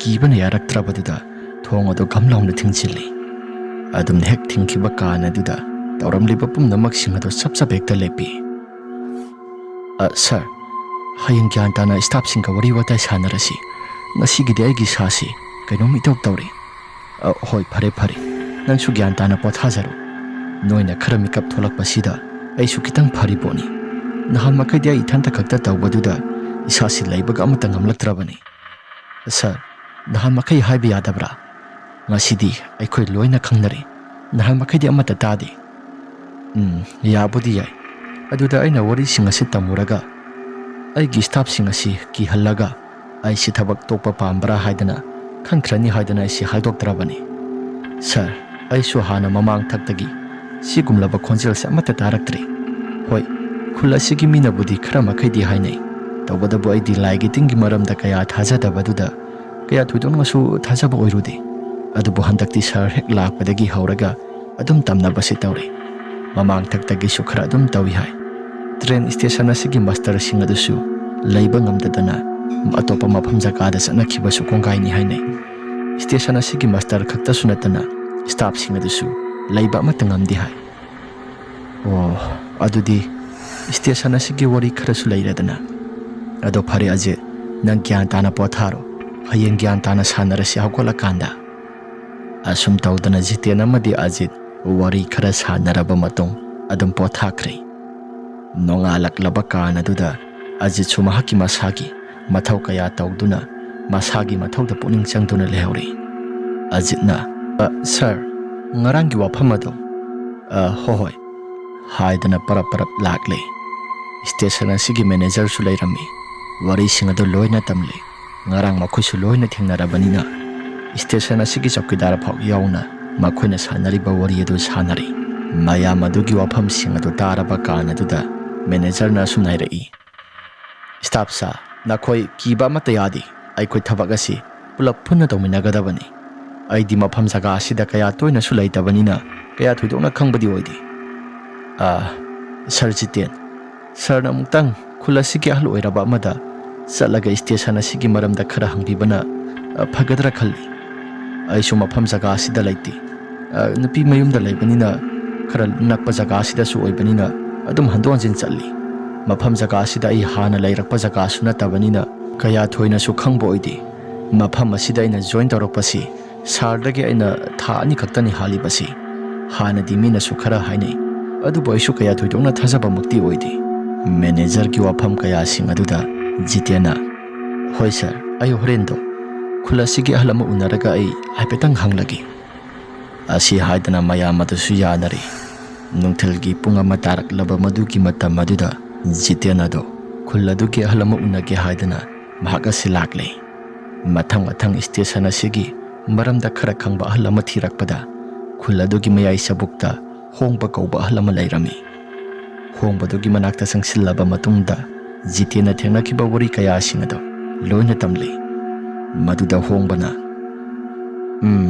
ꯃꯃꯥꯡ ꯊꯛꯇ ꯃꯁꯤꯒꯤ ꯁ꯭ꯇꯦꯁꯟ ꯖꯒꯥ ꯑꯁꯤ ꯁꯥꯒꯅꯨ ꯍꯥꯏꯗꯅ ꯑꯩꯅ ꯁꯔꯀꯥꯔꯗꯁꯨ ꯌꯥꯝꯅ ꯀꯟꯅ ꯍꯥꯏꯖꯕꯅꯤ꯫ ꯈꯨꯜ ꯑꯁꯤꯒꯤ ꯃꯤꯌꯥꯝꯅꯗꯤ ꯃꯁꯤꯒꯤ ꯃꯐꯝ ꯖꯒꯥ ꯑꯁꯤꯗ ꯁ꯭ꯇꯦꯁꯟ ꯑꯁꯤ ꯁꯥꯕ ꯌꯥꯝꯅ ꯄꯥꯝꯈꯤ꯫ ꯃꯐꯝ ꯑꯁꯤ ꯑꯩꯒꯤ ꯍꯥꯟꯅꯒꯤ ꯃꯐꯝ ꯖꯒꯥꯅꯤ꯫ ꯑꯗꯨꯕꯨ ꯈꯨꯜ ꯂꯩꯀꯥꯏꯒꯤ ꯃꯤꯌꯥꯝꯅ ꯌꯥꯗꯕꯗꯨꯗ ꯀꯔꯤꯗꯤ ꯎꯄꯥꯏ ꯂꯩ, ꯑꯩꯁꯨ ꯁꯥꯍꯟꯈ꯭ꯔꯦ꯫ ꯃꯐꯝ ꯑꯁꯤ ꯑꯩꯈꯣꯏꯒꯤ ꯂꯩꯀꯥꯏꯁꯤꯒꯤ ꯑꯣꯏꯅ ꯑꯩꯈꯣꯏꯒꯤ ꯍꯤꯡꯈꯣꯜ ꯂꯩꯔꯤꯕ ꯃꯥꯏꯀꯩ ꯁꯣꯝꯒꯤ ꯍꯦꯛ ꯅꯥꯀꯜ ꯊꯪꯕ ꯁꯔꯨꯛ ꯑꯗꯣꯝꯗ ꯎ ꯋꯥ ꯌꯥꯝꯅ ꯍꯧꯔꯤꯕꯗꯣ ꯍꯥꯟꯅ ꯃꯃꯥꯡ ꯊꯛꯇ ꯈꯔ ꯃꯈꯩꯗꯤ ꯁꯣꯡꯂꯝꯃꯤ, ꯍꯧꯖꯤꯛꯁꯨ ꯑꯗꯨꯝ ꯁꯣꯡꯂꯤ꯫ ꯇꯧꯕꯗꯕꯨ ꯃꯗꯨꯒꯤ ꯃꯐꯝ ꯖꯒꯥꯗꯨꯗ ꯈꯨꯜ ꯂꯩꯀꯥꯏꯒꯤ ꯃꯤꯑꯣꯏꯁꯤꯡ ꯁꯤꯔꯛꯄ ꯃꯇꯝꯗ ꯋꯥꯄꯜ ꯃꯔꯛ ꯎ ꯃꯔꯛ ꯑꯗꯨꯗ ꯎ ꯋꯥꯁꯤꯡ ꯑꯗꯨꯒꯤ ꯃꯔꯛ ꯑꯗꯨꯗ ꯁꯦꯕꯥ ꯑꯁꯤ ꯑꯗꯨꯝ ꯇꯧꯕꯅꯤ꯫ ꯀꯣꯟꯅ ꯊꯪꯗ ꯎ ꯑꯁꯤ ꯁꯣꯡꯍꯜꯂꯦ ꯍꯥꯏꯗꯅ ꯃꯌꯥꯝ ꯆꯪꯗꯨꯅ ꯌꯥꯟꯊꯠꯈꯤ꯫ ꯑꯗꯨꯕꯨ ꯃꯤ ꯃꯌꯥꯝ ꯑꯁꯤꯕꯁꯤꯡ ꯑꯗꯣ ꯃꯐꯝ ꯖꯒꯥ ꯑꯁꯤꯗ ꯁꯦꯕꯥ ꯇꯧꯕꯗꯨꯗ ꯃꯤꯁꯤꯡ ꯑꯗꯨꯁꯨ ꯎ ꯌꯥꯟꯊꯠꯄ ꯆꯪꯈꯤꯕꯁꯤꯡ ꯑꯗꯣ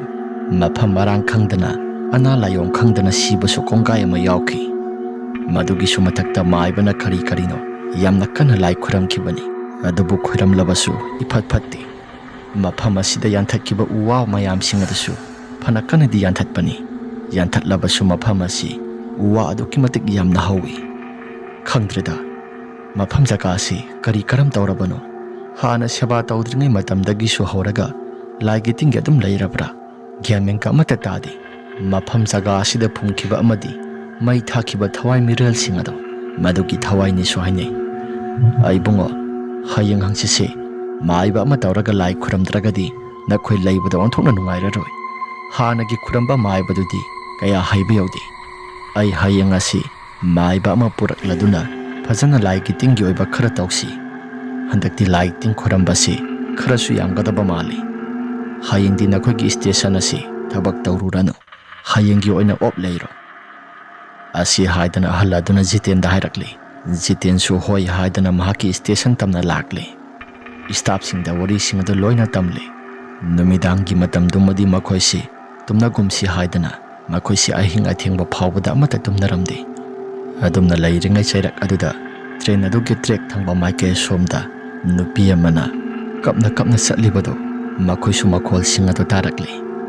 ꯃꯈꯣꯜ ꯑꯗꯨ ꯍꯦꯛ ꯇꯥꯔꯛꯂꯕ ꯀꯥꯟ ꯑꯗꯨꯗ ꯃꯌꯥꯝꯁꯤꯡ ꯑꯁꯤ ꯑꯃꯨꯛꯇꯪ ꯊꯣꯛꯂꯒ ꯌꯦꯡꯁꯤꯔꯥ ꯍꯥꯏꯗꯅ ꯈꯜꯂꯤ꯫ ꯑꯗꯨꯕꯨ ꯃꯌꯥꯝ ꯑꯁꯤꯅ ꯍꯥꯏꯅꯔꯤꯕ ꯄꯨꯝꯅꯃꯛꯁꯤꯡ ꯑꯗꯣ ꯖꯤꯇꯦꯟꯅ ꯑꯁꯨꯝ ꯍꯥꯏꯈꯤ, ꯉꯥꯏꯈꯣ ꯃꯌꯥꯝ, ꯉꯁꯤꯒꯤꯗꯤ ꯋꯥꯔꯁꯨ ꯋꯥꯅ ꯀꯅꯥꯒꯨꯝꯕ ꯑꯃꯠꯇ ꯃꯄꯥꯟ ꯊꯣꯛꯅꯒꯨꯝꯁꯤ꯫ ꯑꯩꯈꯣꯏ ꯀꯤꯔꯕꯁꯨ ꯀꯤꯅ ꯑꯩꯒꯤ ꯀꯥ ꯃꯅꯨꯡ ꯑꯁꯤꯗ ꯄꯨꯂꯞ ꯂꯩꯃꯤꯟꯅꯔꯤꯕꯁꯤ ꯁꯨꯃꯥꯏꯅ ꯁꯨꯝ ꯂꯩꯔꯁꯤ꯫ ꯅꯣꯡꯉꯥꯜꯂꯛꯂꯕ ꯀꯥꯟꯗ ꯑꯍꯜ ꯑꯗꯨꯅ ꯍꯥꯏꯍꯧꯕꯗꯣ ꯃꯗꯨ ꯆꯞ ꯆꯥꯅ ꯇꯧꯔꯕ ꯃꯇꯨꯡꯗ ꯐꯕꯔ ꯌꯦꯡꯉꯁꯤ꯫ ꯅꯨꯃꯤꯠꯇꯨꯃꯗꯤ ꯌꯥꯝꯅ ꯐꯖꯅ ꯇꯝꯅꯕ ꯍꯥꯏꯕꯗꯣ ꯑꯣꯏꯈꯤ꯫ ꯖꯤꯇꯦꯟꯒꯤ ꯃꯍꯥꯛꯀꯤ ꯊꯣꯡꯅꯥꯎꯁꯤꯡ ꯑꯗꯨꯗ ꯑꯀꯥꯏ ꯑꯇꯣꯏ ꯑꯃꯠꯇ ꯇꯧꯗ꯭ꯔꯒꯁꯨ ꯂꯩꯔꯤꯕ ꯃꯤꯡꯁꯦꯜꯅ ꯈꯥꯔꯤꯕ ꯄꯣꯠꯂꯝꯁꯤꯡ ꯀꯥꯁꯤꯡ ꯑꯗꯨꯗꯤ ꯂꯣꯏꯅ ꯑꯀꯥꯏ ꯑꯇꯣꯏ ꯊꯨꯒꯥꯏꯕꯒꯤ ꯃꯈꯣꯜ ꯑꯁꯤꯅ ꯄꯨꯡꯅꯤꯜ ꯍꯦꯛꯇ ꯅꯤꯜꯂꯤ꯫ ꯅꯍꯥꯟ ꯃꯈꯩ ꯃꯌꯥꯝꯅ ꯇꯥꯅꯈꯤꯗ꯭ꯔꯕ ꯃꯈꯣꯜ, ꯀꯥꯡꯁꯤ ꯈꯤꯡꯕꯒꯤ ꯃꯈꯣꯜ ꯑꯁꯤ ꯃꯌꯥꯝ ꯑꯗꯨꯁꯨ ꯇꯥꯔꯛꯂꯦ꯫ ꯃꯈꯣꯜ ꯑꯗꯨ ꯇꯥꯔꯛꯄꯗ ꯃꯌꯥꯝ ꯑꯁꯤꯁꯨ ꯀꯤꯕꯅ ꯌꯥꯗ꯭ꯔꯦ꯫ ꯇꯧꯕꯗꯕꯨ ꯃꯈꯣꯏ ꯃꯌꯥꯝ ꯑꯃ ꯂꯩꯕꯅꯤꯅ ꯈꯔ ꯃꯈꯩꯗꯤ ꯁꯥꯐꯕ ꯍꯥꯏꯕꯗꯨ ꯑꯣꯏꯔꯝꯃꯤ꯫ ꯑꯁꯨꯝꯅ ꯇꯧꯗꯨꯅ ꯂꯩꯔꯤꯉꯩ ꯆꯩꯔꯛ ꯑꯗꯨꯗ ꯃꯣꯡꯁꯣꯡ ꯊꯪꯕ ꯅꯥꯀꯜ ꯑꯁꯣꯝꯗ ꯅꯨꯄꯤ ꯑꯃꯅ ꯌꯥꯝꯅ ꯂꯥꯎ ꯈꯣꯡꯗꯨꯅ ꯁꯥꯟꯅꯕꯒꯤ ꯃꯈꯣꯜ ꯑꯃ ꯇꯥꯔꯛꯂꯤ꯫ ꯃꯈꯣꯜ ꯑꯗꯨꯁꯨ ꯈꯣꯟꯊꯥꯡ ꯌꯩꯅ ꯇꯥꯔꯛꯇꯨꯅ ꯑꯀꯤꯕ ꯐꯪꯂꯕ ꯈꯣꯟꯖꯦꯜ ꯍꯥꯏꯕꯗꯣ ꯃꯗꯨꯃꯛ ꯑꯣꯏꯔꯝꯃꯤ꯫ ꯑꯁꯨꯝ ꯇꯧꯗꯨꯅ ꯂꯩꯔꯕ ꯃꯇꯨꯡꯗ ꯃꯌꯥꯝ ꯑꯁꯤꯁꯨ ꯃꯥꯒꯤ ꯊꯣꯛꯄ ꯇꯧꯗꯨꯅ ꯃꯈꯣꯜꯁꯤꯡ ꯑꯗꯨ ꯑꯗꯨꯃꯛ ꯇꯥꯔꯝꯃꯤ꯫ ꯖꯤꯇꯦꯟꯅ, ꯃꯌꯥꯝ, ꯁꯤꯅꯤ ꯅꯍꯥꯟ ꯃꯈꯩ ꯑꯩꯅ ꯅꯈꯣꯏꯗꯒꯤ ꯍꯥꯟꯅ ꯃꯈꯣꯜ ꯑꯁꯤ ꯑꯗꯨꯝ ꯇꯥꯔꯤꯕꯁꯤ꯫ ꯁꯤꯗꯒꯤ ꯍꯦꯟꯕ ꯀꯌꯥꯅꯤ ꯑꯩꯅ ꯇꯥꯔꯛꯂꯤꯕꯗꯣ꯫ ꯐꯔꯦꯁꯤ, ꯇꯨꯝꯊꯅꯕ ꯑꯣꯏꯅ ꯇꯧꯔꯁꯤ꯫ ꯃꯇꯝ ꯑꯁꯤ ꯊꯦꯡꯂꯦ꯫ ꯑꯩꯈꯣꯏ ꯃꯌꯥꯝ ꯑꯃ ꯂꯩꯕꯅꯤꯅ ꯀꯌꯥ ꯊꯣꯏꯗꯣꯛꯅꯁꯨ ꯀꯤꯕꯗꯤ ꯑꯣꯏꯗꯦꯗ꯫ ꯁꯨꯃꯥꯏꯅ ꯀꯥ ꯃꯅꯨꯡ ꯑꯁꯤꯗ ꯄꯨꯂꯞ ꯂꯩꯃꯤꯟꯅꯔꯕꯗꯤ ꯈꯔ ꯃꯈꯩꯁꯨ ꯑꯀꯤꯕꯁꯤ ꯐꯕ ꯌꯥꯏ꯫ ꯅꯍꯥꯟ ꯃꯈꯩꯗꯤ ꯀꯥꯁꯤꯡ ꯑꯁꯤ ꯇꯣꯉꯥꯟ ꯂꯩꯕꯗꯨꯗ ꯌꯥꯝꯅ ꯀꯤꯕꯁꯨ ꯐꯥꯎꯅꯔꯦ꯫ ꯑꯁꯤ ꯍꯥꯏꯔꯒ ꯖꯤꯇꯦꯟ ꯑꯗꯨꯅ ꯃꯈꯣꯏ ꯃꯌꯥꯝ ꯑꯗꯣ Magi ka asina khara yamna sawbaduda tharaga mana thokpa tawduna adum pungtumda tumnakhre. Nongalak laba kana duda Jitena unaruba ahal ahongbado mahaka maiba amaka lakle. Maibaduna laklaba matungda numitumadi makhoisu station aduda thabak amata hek tawde. Numitugi ticket kapnakiba pumnamak ado cancel tawthokle. Lambi ki khudongchaba khara lai haidana atopa station amada makhoi mayam singado refer tawduna thakre. Numitumadi mi asingadusu laktrabanina pungsik hekta si nupi thoktuna tamnariba mayam singasi passenger singdadi amata thengnaba satnate. Train asi thauriba driver amadi staff singasida thengnabani. Maibado laklaba matungda monsong adugi nakal tamna changsingkhre. Mayam singaduna nupi adu thengnakhiba amadi tauriba pumnamak singado maiba aduda loin hekta pauk tamle. Adumna pauk tamlaba kana aduda maibaduna thawai kharadi makhel langba yaure. Mafam jaga asida mi isiksikna laibado makhodi yamna paambani. Tawbadabu mafam jaga asida train lambi sajenduna train station ama thamjilaga mi mayam ama tinba haibasi thawai singa sina kaya yade. Phare asigidi ai phanaba ngamnaba adum tawragi matung tarakpada mu hana tawraktanaba. Asi hairaga maibaduna lai gitingi yamna kana khuramkhre. Lai khurambado paang hekta loidi. Nongalakpadagi khurambaduna saksa mamang yogdri phawbada lai ado aduki matik yamna khurami. Asum tawdana lai ado khuramba loiraba matungda maibaduna sumhai yengoi sa makha tarakpadadi karigumba amata tawraroida. Sese numipu hek taraklabadi asom thangba nakalda hai khangdi chana thaknaba ama khangdi adum langsilu. Makhoigi sakthakti numip khudingi khara pidabadi yararo. Masi madina khoi kaupa yade ko. Jitena hoi oja maiba adu oja maiba makha tarakpadadi karigumba amata tawrakloidabra. Nakhoina nungti khudingi sakthak piribado madu leptana piriba makhai mahaksu karigumba amata tawrakloida. Phare sakthaktuda sang naina piyu aigidi masini. Nakhoina sang naina pidragadi kaisu upai leiro. Nakhoina transfer atopa mafamda sakragasu lakliba miyoising staff sing amadi train station asigi manager amadi manager sing aduda wari sing asi loina sanabiu. Makhoida gyan tahalaba matungda tawriba thokdok pumnamak sing asi mathang manau naina makha chatharaga dum tawrabadi karigumba amata tawrakloi.